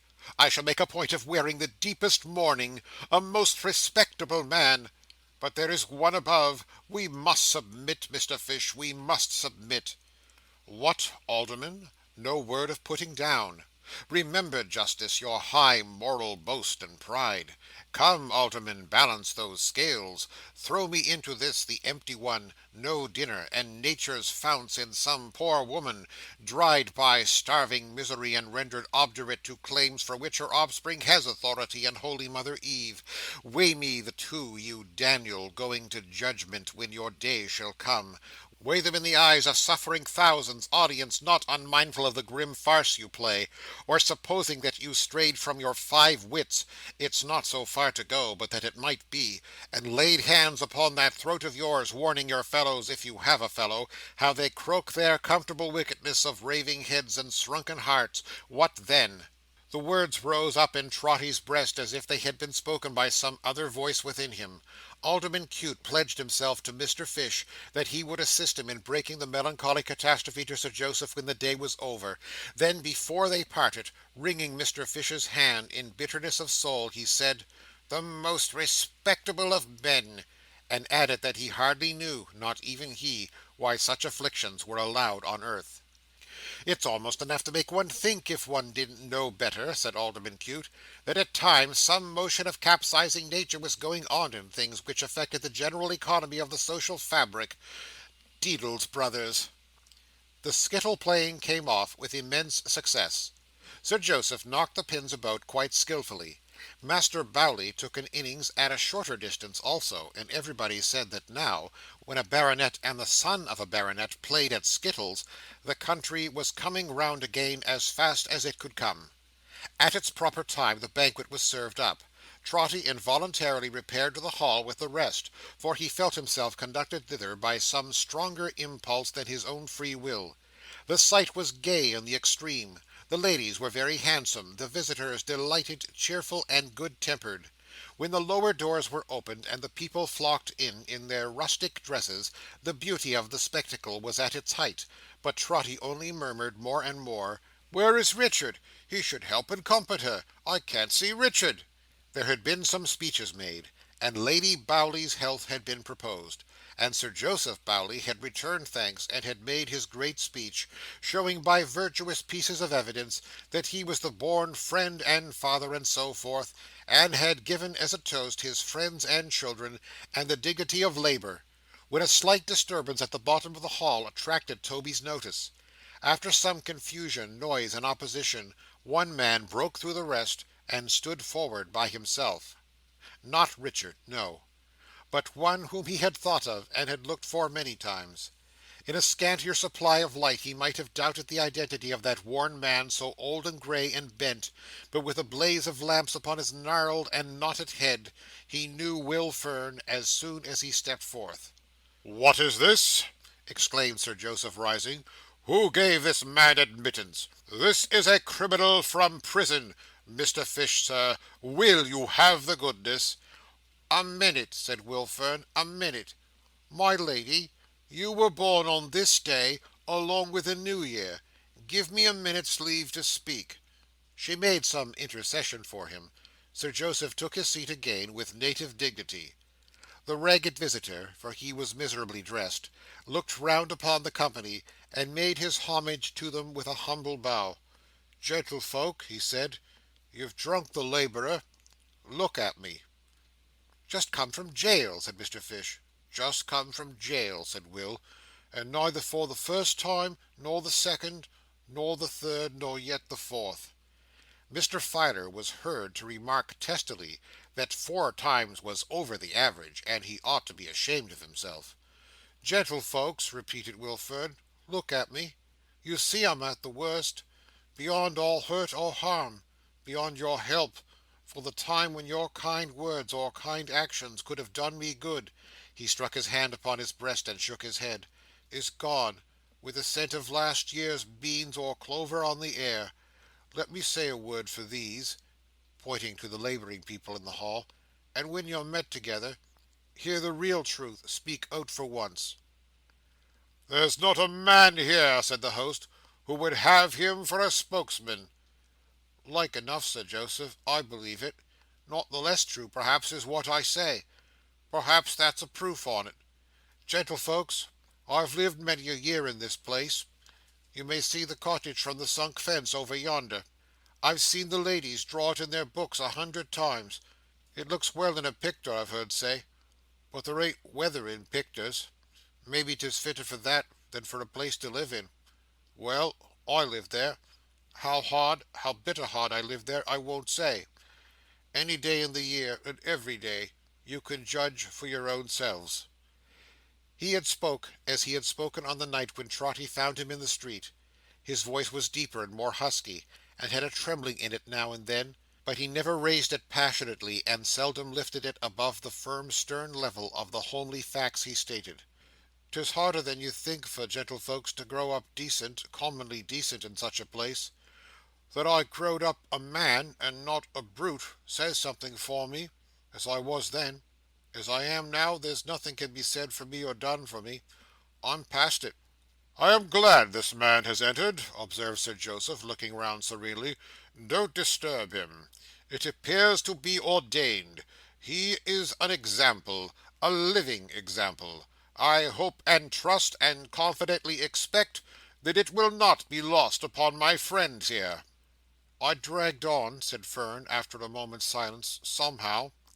Neither me nor any other man knows how, but so heavy that I couldn't put a cheerful face upon it or make believe that I was anything but what I was. Now, gentlemen, you gentlemen that sits at sessions, when you see a man with discontent writ on his face, you says to one another, 'He's suspicious. I has my doubts,' says you, about Will Fern. Watch that fellow. I don't say, gentlemen, it ain't quite natural, but I say 'tis so, and from that hour, whatever Will Fern does, or lets alone, all one, it goes against him." Alderman Cute stuck his thumbs in his waistcoat pockets, and leaning back in his chair, and smiling, winked at a neighbouring chandelier, as much as to say, "Of course, I told you so. The common cry. Lord bless you, we are up to all this sort of thing, myself and human nature." "Now, gentlemen," said Will Fern, holding out his hands, and flushing for an instant in his haggard face, "see how your laws are made to trap and hunt us when we're brought to this. I tries to live elsewhere, and I'm a vagabond. To jail with him. I comes back here. I goes a nutting in your woods, and breaks, who don't, a limber branch or two. To jail with him. One of your keepers sees me in the broad day, near my own patch of garden, with a gun. To jail with him. I has a natural angry word with that man when I'm free again. To jail with him. I cuts a stick. To jail with him. I eats a rotten apple or a turnip. To jail with him. It's 20 mile away, and coming back I begs a trifle on the road. To jail with him. At last the constable, the keeper, anybody, finds me anywhere a doing anything. To jail with him, for he's a vagrant, and a jail bird known, and jail's the only home he's got." The Alderman nodded sagaciously, as who should say, "A very good home too." "Do I say this to serve my cause?" cried Fern. "Who can give me back my liberty, and who can give me back my good name, who can give me back my innocent niece? Not all the lords and ladies in wide England. But gentlemen, gentlemen, dealing with other men like me, begin at the right end. Give us, in mercy, better homes when we're a lying in our cradles. Give us better food when we're a working for our lives. Give us kinder laws to bring us back when we're a going wrong. And don't set jail, jail, jail afore us everywhere we turn. There ain't a condescension you can show the labourer then that he won't take, as ready and as grateful as a man can be, for he has a patient, peaceful, willing heart. But you must put his rightful spirit in him first, for whether he's a wreck and ruin such as me, or is like one of them that stand here now, his spirit is divided from you at this time. Bring it back, gentlefolks, bring it back. Bring it back afore the day comes when even his Bible changes in his altered mind, and the words seem to him to read, as they have sometimes read in my own eyes, in jail, 'Whither thou goest, I cannot go. Where thou lodgest, I do not lodge. Thy people are not my people, nor thy God my God.'" A sudden stir and agitation took place in Hall. Trotty thought at first that several had risen to eject the man, and hence this change in its appearance. But another moment showed him that the room and all the company had vanished from his sight, and that his daughter was again before him, seated at her work, but in a poorer, meaner garret than before, and with no Lilian by her side. The frame at which she had worked was put away upon a shelf and covered up. The chair in which she had sat was turned against the wall. A history was written in these little things, and in Meg's grief-worn face. Oh, who could fail to read it! Meg strained her eyes upon her work until it was too dark to see the threads, and when the night closed in, she lighted her feeble candle and worked on. Still her old father was invisible about her, looking down upon her, loving her, how dearly loving her, and talking to her in a tender voice about the old times and the bells. Though he knew, poor Trotty, though he knew she could not hear him.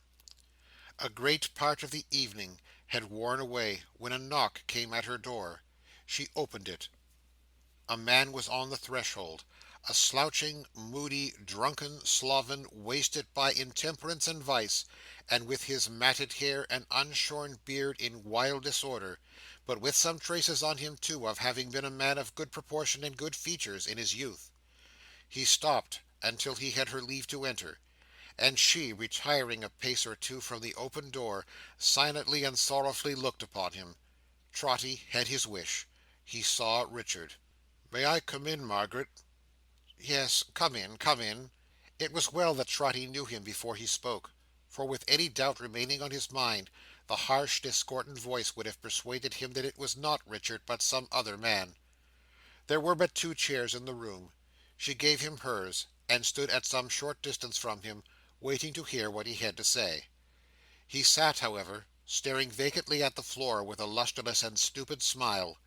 A spectacle of such deep degradation, of such abject hopelessness, of such a miserable downfall, that she put her hands before her face and turned away, lest he should see how much it moved her.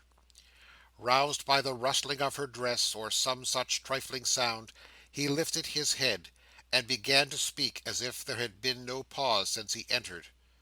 "Still at work, Margaret? You work late?" "I generally do." "And early?" "And early." So she said. She said you never tired, or never owned that you tired. Not all the time you lived together. Not even when you fainted between work and fasting. But I told you that the last time I came." "You did," she answered, "and I implored you to tell me nothing more. And you made me a solemn promise, Richard, that you never would." "A solemn promise," he repeated, with a drivelling laugh and vacant stare. "A solemn promise, to be sure, a solemn promise." Awakening, as it were, after a time, in the same moment as before, he said, with sudden animation, How can I help it, Margaret? What am I to do? She has been to me again." "Again!" cried Meg, clasping her hands. "Oh, does she think of me so often? Has she been again?" "20 times again," said Richard. "Margaret, she haunts me. She comes behind me in the street, and thrust it in my hand. I hear her foot upon the ashes when I'm at my work. Ha ha! That ain't often. And before I can turn my head, her voice is in my ear, saying, 'Richard, don't look round. For Heaven's love, give her this.' She brings it where I live. She sends it in letters. She taps at the windows, and lays it on the sill. What can I do? Look at it." He held out in his hand a little purse, and chinked the money it enclosed. "Hide it," said Meg. "Hide it. When she comes again, tell her, Richard, that I love her in my soul; that I never lie down to sleep but I bless her and pray for her; that in my solitary work I never cease to have her in my thoughts; that she is with me night and day; that if I die tomorrow I would remember her with my last breath, but that I cannot look upon it." He slowly recalled his hand, and crushing the purse together, said with a kind of drowsy thoughtfulness, "I told her so. I told her so as plain as words could speak. I've taken this gift back and left it at her door a dozen times since then, but when she came at last and stood before me face to face, what could I do?" "You saw her!" exclaimed Meg. "You saw her! Oh, Lilian, my sweet girl! Oh, Lilian, Lilian!" "I saw her," he went on to say, not answering, but engaged in the same slow pursuit of his own thoughts. "There she stood, trembling. How does she look, Richard? Does she ever speak of me? Is she thinner? My old place at the table, what's in my old place? And the frame she taught me our old work on, has she burnt it, Richard? There she was. I heard her say it." Meg checked her sobs, and with her tears streaming from her eyes, bent over him to listen, not to lose a breath.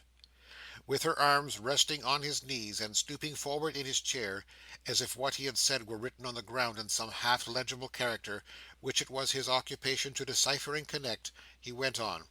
"Richard, I have fallen very low, and you may guess how much I have suffered in having this sent back, when I can bear to bring it in my hand to you. But you loved her once, even in my memory, dearly. Others stepped in between you; fears and jealousies and doubts and vanities estranged you from her; but you did love her, even in my memory." "I suppose I did," he said, interrupting himself for a moment. "I did. That's nothing here nor there. Oh, Richard, if you ever did, if you have any memory of what's gone and lost, take it to her once more, once more. Tell her how I laid my head upon your shoulder, where her own head might have lain, and was so humble to you, Richard.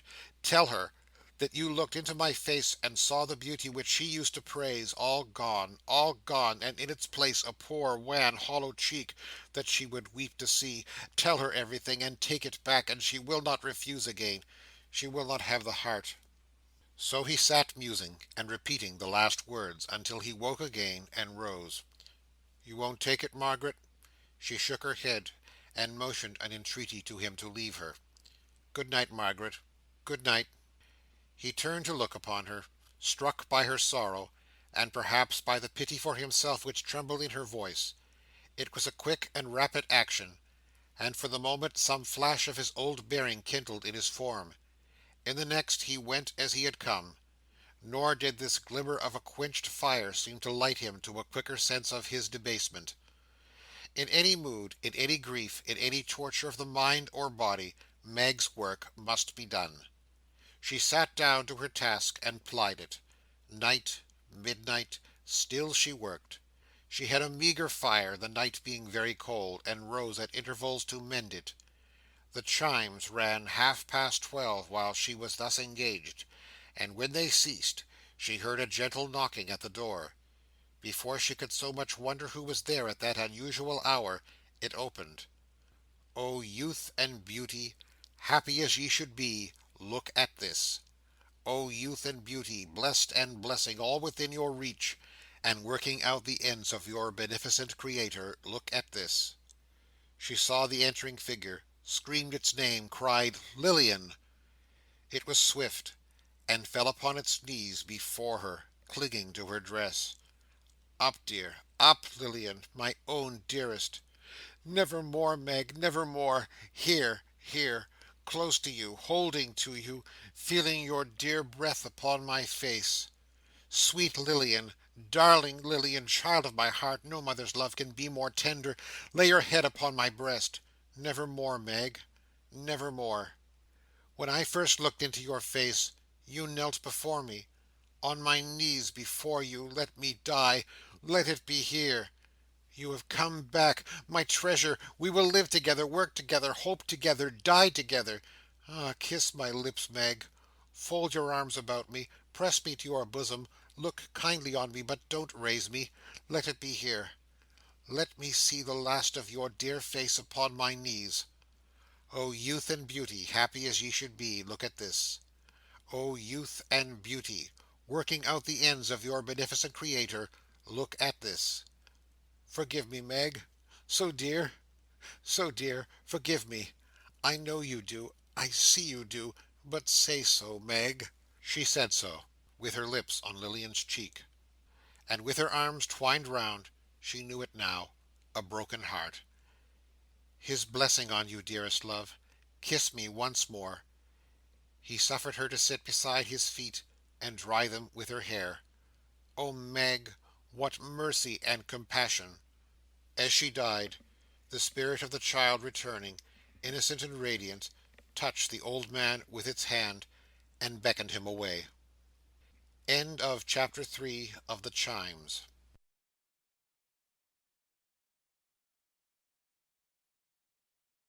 Chapter 4, Fourth Quarter. Some new remembrance of the ghostly figures in the bells, some faint impression of the ringing of the chimes, some giddy consciousness of having seen the swarm of phantoms reproduced and reproduced, until the recollection of them lost itself in the confusion of their numbers, some hurried knowledge, how conveyed to him he knew not, that more years had passed, and Trotty, with the spirit of the child attending him, stood looking on at mortal company. Fat company, rosy-cheeked company, comfortable company. They were but two, but they were red enough for 10. They sat before a bright fire, with a small low table between them, and unless the fragrance of hot tea and muffins lingered longer in that room than in most others, the table had seen service very lately. But all the cups and saucers being clean, and in their proper places in the corner cupboard, and the brass toasting fork hanging in its usual nook and spreading its 4 idle fingers out as if it wanted to be measured for a glove, there remained no other visible tokens of the meal just finished, than such as purred and washed their whiskers in the person of the basking cat, and glistened in the gracious, not to say the greasy, faces of her patrons. This cosy couple, married evidently, had made a fair division of the fire between them, and sat looking at the glowing sparks that dropped into the grate, now nodding off into a doze, now waking up again when some hot fragment, larger than the rest, came rattling down, as if the fire were coming with it. It was in no danger of a sudden extinction, however, for it gleamed not only in the little room, and on the panes of window glass in the door, and on the curtain half drawn across them, but in the little shop beyond. A little shop quite crammed and choked with the abundance of its stock. A perfectly voracious little shop, with a maw as accommodating and full as any shark's. Cheese, butter, firewood, soap, pickles, matches, bacon, table beer, peg top, sweetmeats, boys' kites, birdseed, cold ham, birch brooms, hearthstones, salt, vinegar, blacking, red herring, stationery, lard, mushroom ketchup, staylaces, loaves of bread, shuttlecocks, eggs, and slate pencil. Everything was fish that came to the net of this greedy little shop, and all articles were in its net. How many other kinds of petty merchandise were there, it would be difficult to say; but balls of packthread, ropes of onions, pounds of candles, cabbage nets, and brushes, hung in bunches from the ceiling, like extraordinary fruit; while various odd canisters emitting aromatic smells established the veracity of the inscription over the outer door, which informed the public that the keeper of this little shop was a licensed dealer in tea, coffee, tobacco, pepper, and snuff. Glancing at such of these articles as were visible in the shining of the blaze, and the less cheerful radiance of two smoky lamps which burnt but dimly in the shop itself, as though its plethora sat heavy on their lungs, and glancing then at one of the two faces by the parlour fire, Trotty had small difficulty in recognising in the stout old lady Mrs Chickenstalker, always inclined to corpulency, even in the days when he had known her as established in the general line, and having a small balance against him in her books. The features of her companion were less easy to him. The great broad chin, with creases in it large enough to hide a finger in; the astonished eyes that seemed to expostulate with themselves for sinking deeper and deeper into the yielding fat of the soft face; the nose afflicted with that disordered action of its functions which is generally termed the snuffles; the short thick throat and labouring chest, with other beauties of the like description, though calculated to impress the memory, Trotty could at first allot to nobody he had ever known, and yet he had some recollection of them too. At length, in Mrs Chickenstalker's partner in the general line, and in the crooked and eccentric line of life, he recognised the former porter of Sir Joseph Bowley, an apoplectic innocent, who had connected himself in Trotty's mind with Mrs Chickenstalker years ago, by giving him admission to the mansion where he had confessed his obligations to that lady and drawn on his unlucky head such grave reproach. Trotty had little interest in a change like this, after the changes he had seen; but association is very strong sometimes, and he looked involuntarily behind the parlour door, where the accounts of credit customers were usually kept in chalk. There was no record of his name. Some names were there, but they were strange to him, and infinitely fewer than of old, from which he argued that the porter was an advocate of ready money transactions, and on coming into the business had looked pretty sharp after the Chickenstalker defaulters. So desolate was Trotty, and so mournful for the youth and promise of his blighted child, that it was a sorrow to him even to have no place in Mrs Chickenstalker's ledger. "What sort of night is it, Anne?" inquired the former porter of Sir Joseph Bowley, stretching out his legs before the fire, and rubbing as much of them as his short arms could reach, with an air that added, "Here I am if it's bad, and I don't want to go out if it's good." "Blowing and sleeting hard," returned his wife, "and threatening snow. Dark, and very cold." "I'm glad to think we had muffins," said the former porter, in the tone of one who had set his conscience at rest.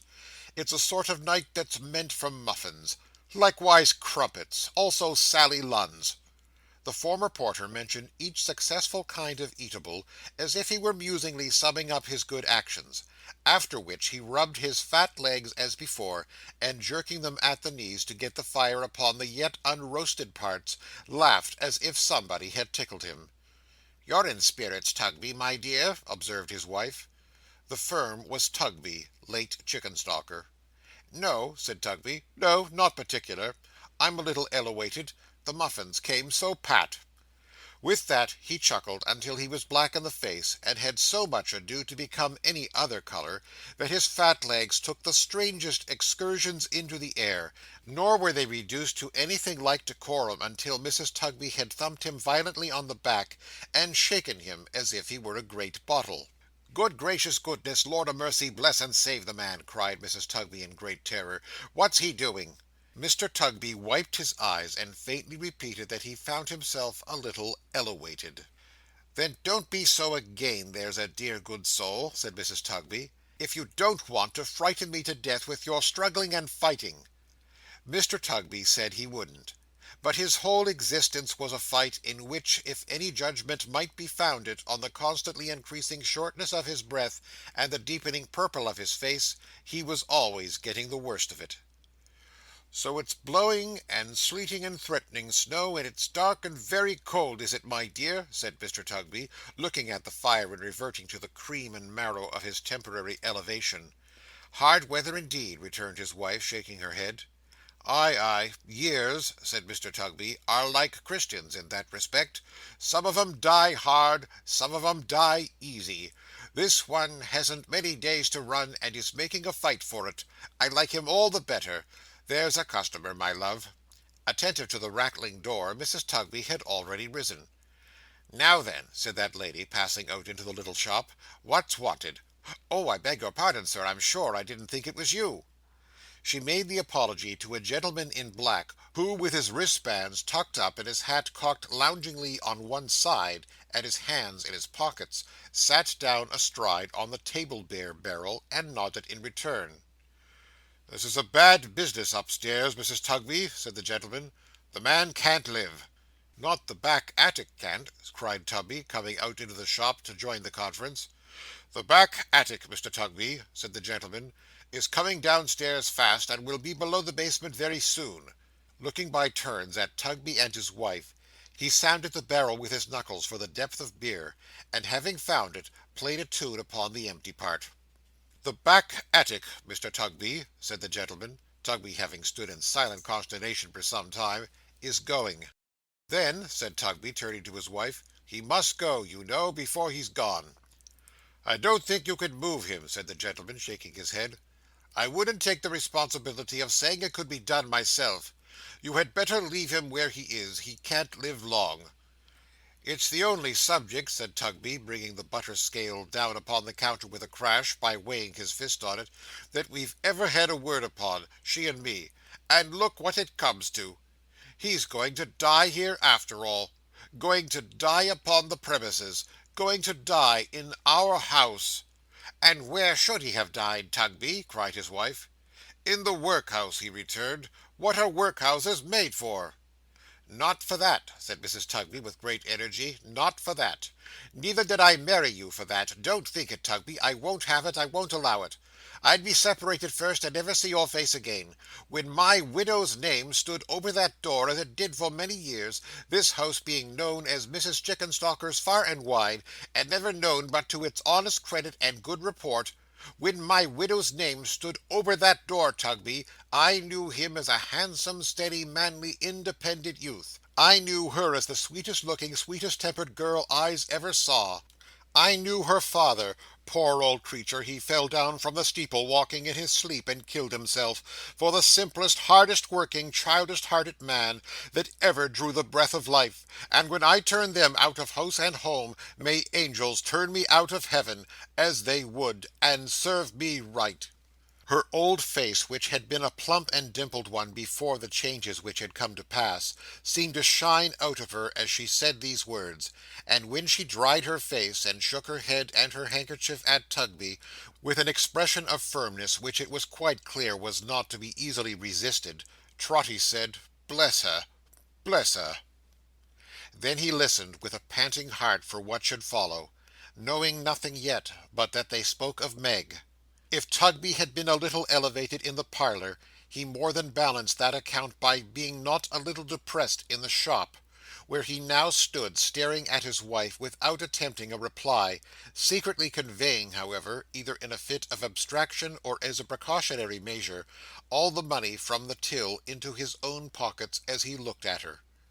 The gentleman upon the table-beer cask, who appeared to be some authorised medical attendant upon the poor, was far too well accustomed, evidently, to little differences of opinion between man and wife, to interpose any remark in this instance. He sat softly whistling, and turning little drops of beer out of the tap upon the ground, until there was a perfect calm, when he raised his head and said to Mrs. Tugby, late Chickenstalker, "There's something interesting about the woman, even now. How did she come to marry him?" "Why, that," said Mrs. Tugby, taking a seat near him, "is not the least cruel part of her story, sir. You see, they kept company, she and Richard, many years ago. When they were a young and beautiful couple, everything was settled, and they were to have been married on a New Year's Day. But somehow Richard got it into his head, through what the gentleman told them, that he might do better, that he'd soon repent it, and that she wasn't good enough for him, and that a young man of spirit had no business to be married. And the gentleman frightened her, and made her melancholy and timid of his deserting her, and of her children coming to the gallows, and of its being wicked to be man and wife, and a good deal more of it.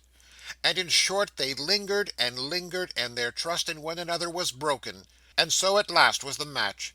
But the fault was his. She would have married him, sir, joyfully. I've seen her heart swell many times afterwards, when he passed her in a proud and careless way, and never did a woman grieve more truly for a man, than she for Richard when he first went wrong." "Oh, he went wrong, did he?" said the gentleman, pulling out the vent peg of the table beer, and trying to peep down into the barrel through the hole. "Well, sir, I don't know that he rightly understood himself, you see.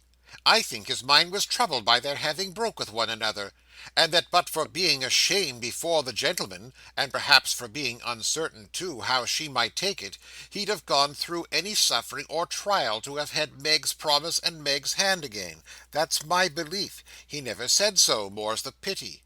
He took to drinking, idling, bad companions, all the fine resources that were to be so much better for him than the home he might have been. He lost his looks, his character, his health, his strength, his friends, his work, everything." "He didn't lose everything, Mrs. Tugby," returned the gentleman, "because he gained a wife, and I want to know how he gained her." "I'm coming to it, sir, in a moment. This went on for years and years, he sinking lower and lower, she enduring, poor thing, miseries enough to wear her life away. At last he was so cast down and cast out, that no one would employ or notice him, and doors were shut upon him, go where he would. Applying from place to place and door to door, and coming for the 100th time to one gentleman who had often and often tried him, he was a good workman to the very end, that gentleman, who knew his history, said, 'I believe you are incorrigible. There is only one person in the world who has a chance of reclaiming you. Ask me to trust you no more until she tries to do it.' Something like that, in his anger and vexation." "Ah!" said the gentleman. "Well?" "Well, sir, he went to her, and kneeled to her, said it was so, said it ever had been so, and made a prayer to her to save him." "And she—don't distress yourself, Mrs. Tugby." "She came to me that night to ask me about living here. 'What he was once to me,' she said, 'is buried in a grave, side by side with what I was to him. But I have thought of this, and I will make the trial. In the hope of saving him, for the love of the light-hearted girl—you remember her—who was to have been married on a New Year's Day, and for the love of her Richard.' And said she had come to her from Lilian, and Lilian had trusted to him, and she could never forget that. So they were married. And when they came home here, and I saw them, I hoped that such prophecies as parted them when they were young, may not often fulfil themselves as they did in this case, or I wouldn't be the makers of them for a mine of gold." The gentleman got off the cask and stretched himself, observing, "I supposed he used her ill as soon as they were married." "I don't think he ever did that," said Mrs. Tugby, shaking her head and wiping her eyes. "He went on better for a short time, but his habits were too old and strong to be got rid of. He soon fell back a little, and was falling fast back, when his illness came so strong upon him. I think he has always felt for her. I am sure he has. I have seen him, in his crying fits and tremblings, try to kiss her hand, and I have heard him call her Meg, and say it was her 19th birthday. There he has been lying now these weeks and months. Between him and her baby, she has not been able to do her old work, and by not being able to be regular, she has lost it, even if she could have done it. How they have lived, I hardly know." "I know," muttered Mr. Tugby, looking at the till and round the shop, and at his wife, and rolling his head with immense intelligence, "like fighting cocks." He was interrupted by a cry, a sound of lamentation, from the upper story of the house. The gentleman moved hurriedly to the door. "My friend," he said, looking back, "you needn't discuss whether he shall be removed or not. He has spared you that trouble, I believe." Saying so, he ran upstairs, followed by Mrs. Tugby, while Mr. Tugby panted and grumbled after them at leisure, being rendered more than commonly short-winded by the weight of the till, in which there had been an inconvenient quantity of copper. Trotty, with the child beside him, floated up the staircase like mere air. "Follow her, follow her, follow her," he heard the ghostly voices and the bells repeat their words as he ascended. "Learn it from the creature dearest to your heart." It was over. It was over. And this was she, her father's pride and joy, this haggard, wretched woman, weeping by the bed, if it deserved that name, and pressing to her breast and hanging down her head upon an infant. Who can tell how spare, how sickly, and how poor an infant? Who can tell how dear? "Thank God!" cried Trotty, holding up his folded hands. "Oh, God be thanked, she loves her child!" The gentleman, not otherwise hard-hearted or indifferent to such scenes, than that he saw them every day, and knew that they were figures of no moment in the Filer sums, mere scratches in the working of these calculations, laid his hand upon the heart that beat no more, and listened for the breath, and said, "His pain is over. It's better as it is." Mrs. Tugby tried to comfort her with kindness. Mr. Tugby tried philosophy. "Come, come," he said, with his hands in his pockets, "you mustn't give way, you know. That won't do. You must fight up. What would have become of me if I had given way when I was porter, and we had as many as 6 runaway carriage doubles at our door in one night? But I fell back upon my strength of mind, and didn't open it." Again Trotty heard the voices saying, "Follow her." He turned towards his guide, and saw it rising from him, passing through the air. "Follow her," it said, and vanished. He hovered round her, sat down at her feet, looked up into her face for one trace of her old self, listened for one note of her old pleasant voice. He flitted round the child, so wan, so prematurely old, so dreadful in its gravity, so plaintive in its feeble, mournful, miserable wail. He almost worshipped it. He clung to it as her only safeguard, as the last unbroken link that bound her to endurance. He set his father's hope and trust on the frail baby, watched her every look upon it as she held it in her arms, and cried 1,000 times, "She loves it! God be thanked, she loves it!" He saw the woman tend her in the night, return to her when her grudging husband was asleep and all was still, encourage her, shed tears with her, set nourishment before her.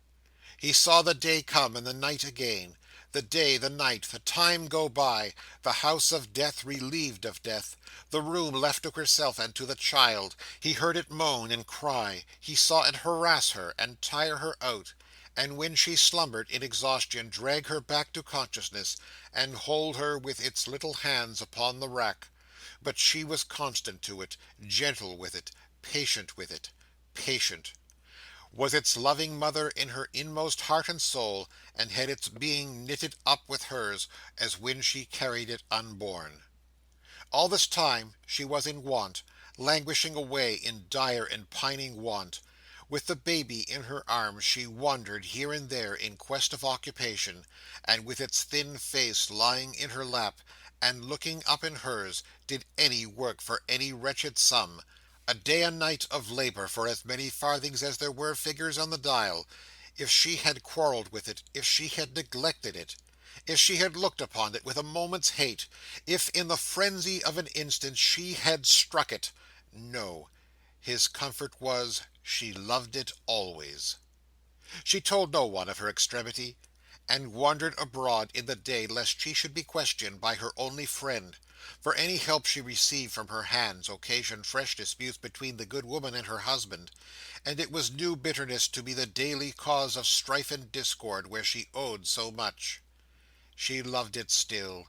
She loved it more and more, but a change fell on the aspect of her love. One night she was singing faintly to it in its sleep, and walking to and fro to hush it, when her door was softly opened, and a man looked in. "For the last time," he said. "William Fern, for the last time." He listened like a man pursued, and spoke in whispers. "Margaret, my race is nearly run. I couldn't finish it without a parting word with you, without one grateful word." "What have you done?" she asked, regarding him with terror. He looked at her, but gave no answer. After a short silence, he made a gesture with his hand, as if he set her question by, as if he brushed it aside, and said, "It's long ago, Margaret, now, but that night is as fresh in my memory as ever 'twas. We little thought then," he added, looking round, "that we should ever meet like this. Your child, Margaret? Let me have it in my arms. Let me hold your child." He put his hat upon the floor and took it, and he trembled as he took it, from head to foot. "Is it a girl?" "Yes." He put his hand before its little face. "See how weak I'm grown, Margaret, when I want the courage to look at it. Let her be a moment. I won't hurt her. It's long ago, but what's her name?" "Margaret," she answered, quickly. "I'm glad of that," he said. "I'm glad of that." He seemed to breathe more freely, and after pausing for an instant took away his hand, and looked upon the infant's face, but covered it again immediately. "Margaret," he said, and gave her back the child, "it's Lilian's." "Lilian's?" "I held the same face in my arm when Lilian's mother died and left her." "When Lilian's mother died and left her?" she repeated wildly. "How shrill you speak! Why do you fix your eyes upon me so? Margaret!" She sunk down in a chair, and pressed the infant to her breast, and wept over it. Sometimes she released it from her embrace to look anxiously in its face, then strained it to her bosom again. At those times, when she gazed upon it, then it was that something fierce and terrible began to mingle with her love. Then it was that her old father quailed. "Follow her," was sounding through the house. "Learn it from the creature dearest to your heart." "Margaret," said Fern, bending over her and kissing her upon the brow, "I thank you for the last time. Good night. Good bye. Put your hand in mine, and tell me you'll forget me from this hour, and try to think the end of me was here." "What have you done?" she asked again. "There'll be a fire to-night," he said, removing from her. "There'll be fires this winter time to light the dark nights, east, west, north, and south. When you see the distant sky red, they'll be blazing. When you see the distant sky red, think of me no more; or if you do, remember what a hell was lighted up inside me, and think you see its flames reflected in the clouds. Good night. Good bye." She called to him, but he was gone. She sat down, stupefied, until her infant roused her to a sense of hunger, cold, and darkness. She paced the room with it the livelong night, hushing it and soothing it. She said at intervals, "Like Lilian, when her mother died and left her." Why was her step so quick, her eyes so wild, her love so fierce and terrible, whenever she repeated those words? "But it is love," said Trotty. "It is love. She'll never cease to love it. My poor Meg!" She dressed the child next morning with unusual care. Ah, vain expenditure of care upon such squalid robes! And once more tried to find some means of life. It was the last day of the old year. She tried till night, and never broke her fast. She tried in vain. She mingled with an abject crowd, who tarried in the snow, until it pleased some officer appointed to dispense the public charity, the lawful charity, not that once preached upon a mount, to call them in and question them, to say to this one, "Go to such a place," to that one, "Come next week," to make a football of another wretch, and pass him here and there, from hand to hand, from house to house, until he wearied and laid down to die, or started up and robbed, or so became a higher sort of criminal whose claims allowed of no delay. Here, too, she failed. She loved her child, and wished to have it lying on her breast, and that was quite enough. It was night. A bleak, dark, cutting night. When pressing the child close to her for warmth, she arrived outside the house she called her home. She was so faint and giddy that she saw no one standing in the doorway until she was close upon it, and about to enter. Then she recognized the master of the house, who had so disposed himself, with his person it was not difficult, as to fill up the whole entry. "Oh!" he said softly, "you have come back." She looked at the child, and shook her head. "Don't you think you have lived here long enough without paying any rent? Don't you think that without any money, you've been a pretty constant customer at this shop now?" said Mr. Tugby. She repeated the same mute appeal. "Suppose you try and deal somewhere else," he said. "And suppose you provide yourself with another lodging. Come! Don't you think you could manage it?" She said in a low voice that it was very late. To-morrow. "Now I see what you want," said Tugby, "and what you mean. You know there are two parties in this house about you, and you delight in setting 'em by the ears. I don't want any quarrels. and speaking softly to avoid a quarrel. But if you don't go away, I'll speak out loud, and you shall cause words high enough to please you. But you shan't come in. That I am determined." She put her hair back with her hand, and looked in a sudden manner at the sky, and the dark lowering distance. "This is the last night of an old year, and I won't carry ill blood and quarrellings and disturbances into a new one to please you nor anybody else," said Tugby, who was quite a retail friend and father. "I wonder you ain't ashamed of yourself to carry such practices into a new year. As you haven't any business in the world but to always be giving way, and always making disturbances between man and wife, you'd be better out of it. Go along with you." "Follow her to desperation." Again the old man heard the voices. Looking up, he saw the figures hovering in the air, and pointing where she went, down the dark street. "She loves it!" he exclaimed, in agonizing entreaty for her. "Chimes, she loves it still. Follow her." The shadow swept upon the track she had taken, like a cloud. He joined in the pursuit. He kept close to her. He looked into her face. He saw the same fierce and terrible expression mingling with her love, and kindling in her eyes. He heard her say, "Like Lilian," to be changed like Lilian, and her speed redoubled. Oh, for something to awaken her! For any sight or sound or scent to call up tender recollections in a brain on fire! For any gentle image of the past to rise before her! "I was her father! I was her father!" cried the old man, stretching out his hands to the dark shadows flying on above. "Have mercy on her and on me! Where does she go? Turn her back! I was her father!" But they only pointed to her as she hurried on, and said, "To desperation! Learn it from the creature dearest to your heart." 100 voices echoed it. The air was made of breath expended on those words. He seemed to take them in at every gasp he drew. They were everywhere, and not to be escaped. And still she hurried on, the same light in her eyes, the same words in her mouth. Like Lilian, to be changed like Lilian. All at once she stopped. "Now turn her back!" exclaimed the old man, tearing his white hair. "My child! Meg! Turn her back! Great Father, turn her back!" In her own scanty shawl she wrapped the baby warm. With her fevered hand she smoothed its limbs, composed its face, arranged its mean attire. In her wasted arms she folded it, as though she never would resign it more, and with her dry lips kissed it in a final pang and last long agony of love. Putting its tiny hand up to her neck, and holding it there, within her dress, next to her distracted heart, she set its sleeping face against her, closely, steadily against her, and sped onward to the river.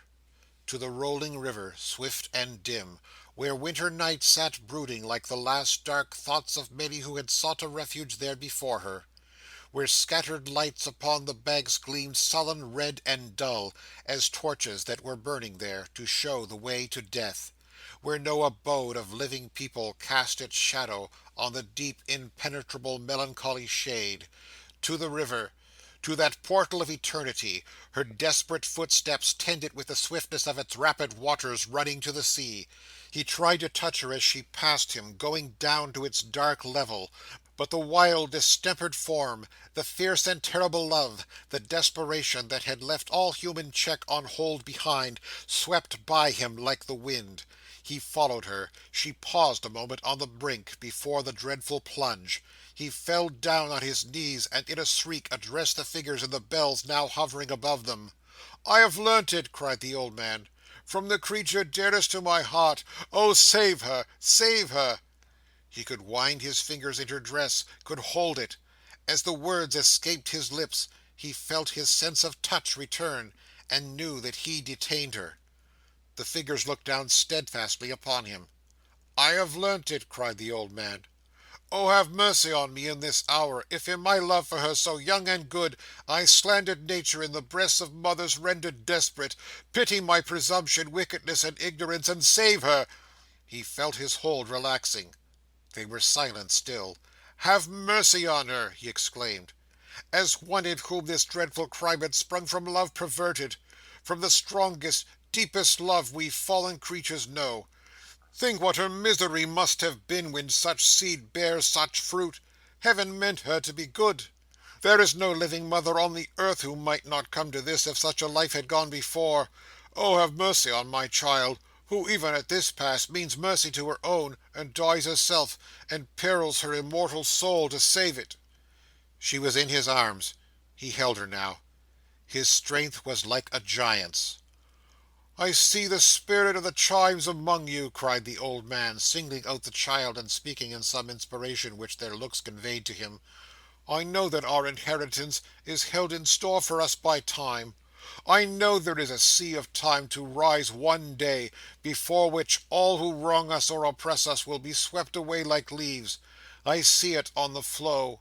I know that we must trust and hope, and neither doubt ourselves nor doubt the good in one another. I have learnt it from the creature dearest to my heart. I clasp her in my arms again. O spirits merciful and good, I take your lesson to my breast along with her. O spirits merciful and good, I am grateful." He might have said more, but the bells, the old familiar bells, his own dear, constant, steady friends, the Chimes, began to ring the joy peals for a new year, so lustily, so merrily, so happily, so gaily, that he leapt upon his feet, and broke the spell that bound him. "And whatever you do, father," said Meg, "don't eat tripe again, without asking some doctor whether it's likely to agree with you. For how you have been going on! Good gracious!" She was working with her needle at the little table by the fire, dressing her simple gown with ribbons for her wedding. So quietly happy, so blooming and youthful, so full of beautiful promise, that he uttered a great cry as if it were an angel in his house, then flew to clasp her in his arms. But he caught his feet in the newspaper which had fallen on the hearth, and somebody came rushing in between them. "No," cried the voice of this same somebody, a generous and jolly voice it was. "Not even you, not even you. The first kiss of Meg in the new year is mine. Mine. I have been waiting outside the house this hour to hear the bells and claim it. Meg, my precious prize, a happy year. A life of happy years. My darling wife." And Richard smothered her with kisses. You never in all your life saw anything like Trotty after this. I don't care where you have lived or what you have seen, you never in all your life saw anything at all approaching him. He sat down in his chair and beat his knees and cried. He sat down in his chair and beat his knees and laughed. He sat down in his chair and beat his knees and laughed and cried together. He got out of his chair and hugged Meg.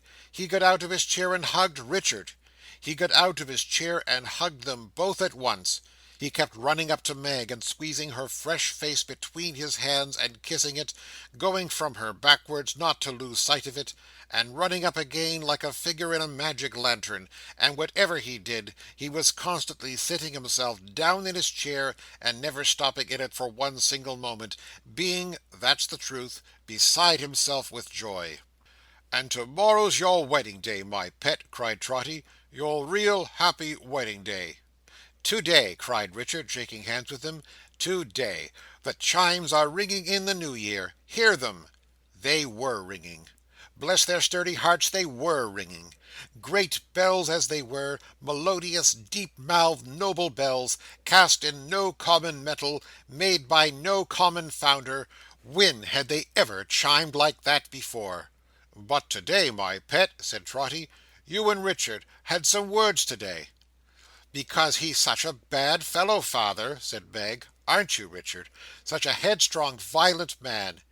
He'd have made no more of speaking his mind to that great alderman and putting him down, I don't know where, than he would of—" "Kissing Meg," suggested Richard. "Doing it too." "No, not a bit more," said Meg. "But I wouldn't let him, father. Where would have been the use?" "Richard, my boy," cried Trotty, "you was turned up trumps originally, and trumps you must be till you die. But you were crying by the fire tonight, my pet, when I came home. Why did you cry by the fire?" "I was thinking of the years we've passed together, father, only that, and thinking that you might miss me and be lonely." Trotty was backing off to that extraordinary chair again, when the child, who had been awakened by the noise, came running in, half dressed. "Why, here she is!" cried Trotty, catching her up. "Here's little Lilian! Ha, ha, ha! Here we are, and here we go! Oh, here we are, and here we go again! And here we are, and here we go! And Uncle Will too!" stopping in his trot to greet him heartily. "Oh, Uncle Will, the vision that I've had to-night through lodging you! Oh, Uncle Will, the obligations that you've laid me under by your coming, my good friend!" Before Will Fern could make the least reply, a band of music burst into the room, attended by a lot of neighbours, screaming, "A happy wedding! Many of 'em!" and other fragmentary good wishes of that sort. The drum, who was a private friend of Trotty's, then stepped forward and said, "Trotty Veck, my boy, it's got about that your daughter is going to be married to-morrow. There ain't a soul that knows you don't wish you well, or that knows her and don't wish her well, or that knows you both and don't wish you both all the happiness the new year can bring. And here we are to play it in and dance it in accordingly." Which was received with a general shout. The drum was rather drunk, by the by, but never mind. "What a happiness it is, I'm sure," said Trotty, "to be so esteemed. How kind and neighbourly you are! It's all along of my dear daughter. She deserves it." They were ready for a dance in half a second, Meg and Richard at the top, and the drum was on the very brink of feathering away with all his power, when a combination of prodigious sounds was heard outside, and a good-humoured comely woman of some 50 years of age or thereabouts came running in, attended by a man bearing a stone pitcher of terrific size, and closely followed by the marrow-bones and cleavers and the bells, not the bells, but a portable collection on a frame. Trotty said, "It's Mrs Chickenstalker," and sat down and beat his knees again. "Married and not tell me, Meg!" cried the good woman. "Never! I couldn't rest on the last night of the old year without coming to wish you joy. I couldn't have done it, Meg, not if I'd been bedridden. So here I am, and as it's New Year's Eve, and the eve of your wedding too, my dear, I had a little flip made, and brought it with me." Mrs Chickenstalker's notion of a little flip did honour to her character. The pitcher steamed and smoked and reeked like a volcano, and the man who had carried it was faint. "Mrs Tugby," said Trotty, who had been going round and round her in an ecstasy, "I should say, Chickenstalker, bless your heart and soul, a happy New Year and many of 'em. Mrs Tugby," said Trotty, when he had saluted her, "I should say, Chickenstalker, this is William Fern and Lilian." The worthy dame, to his surprise, turned very pale and very red. "Not Lilian Fern, whose mother died in Dorsetshire?" said she. Her uncle answered, "Yes," and meeting hastily, they exchanged some hurried words together, of which the upshot was, that Mrs Chickenstalker shook him by both hands, saluted Trotty on his cheek again of her own free will, and took the child to her capricious breast. "Will Fern," said Trotty, pulling on his right-hand muffler, "not the friend you were hoping to find?" "Ay," returned Will, putting a hand on each of Trotty's shoulders, "and like to prove almost as good a friend as that can be as one I've found." "Oh," said Trotter, "please to play up there. Will you have the goodness?" To the music of the band, and the bells, the marrow-bones and cleavers, all at once, and while the chimes were yet in lusty operation out of doors, Trotty, making Meg and Richard second couple, led off Mrs Chickenstalker down the dance, and danced it in a step unknown before or since, founded on his own peculiar trot. Had Trotty dreamed? Or are his joys and sorrows, and the actors in them, but a dream? Himself a dream? The teller of this tale a dreamer, waking but now? If it be so, O listener, dear to him in all his visions, try to bear in mind the stern realities from which these shadows come, and in your sphere (none is too wide, and none too limited for such an end) endeavour to correct, improve, and soften them. So may the New Year be a happy one to you, happy to many more whose happiness depends on you. So may each year be happier than the last, and not the meanest of our brethren or sisterhood debarred their rightful share in what our great Creator formed them to enjoy. End of chapter 4 of the Chimes.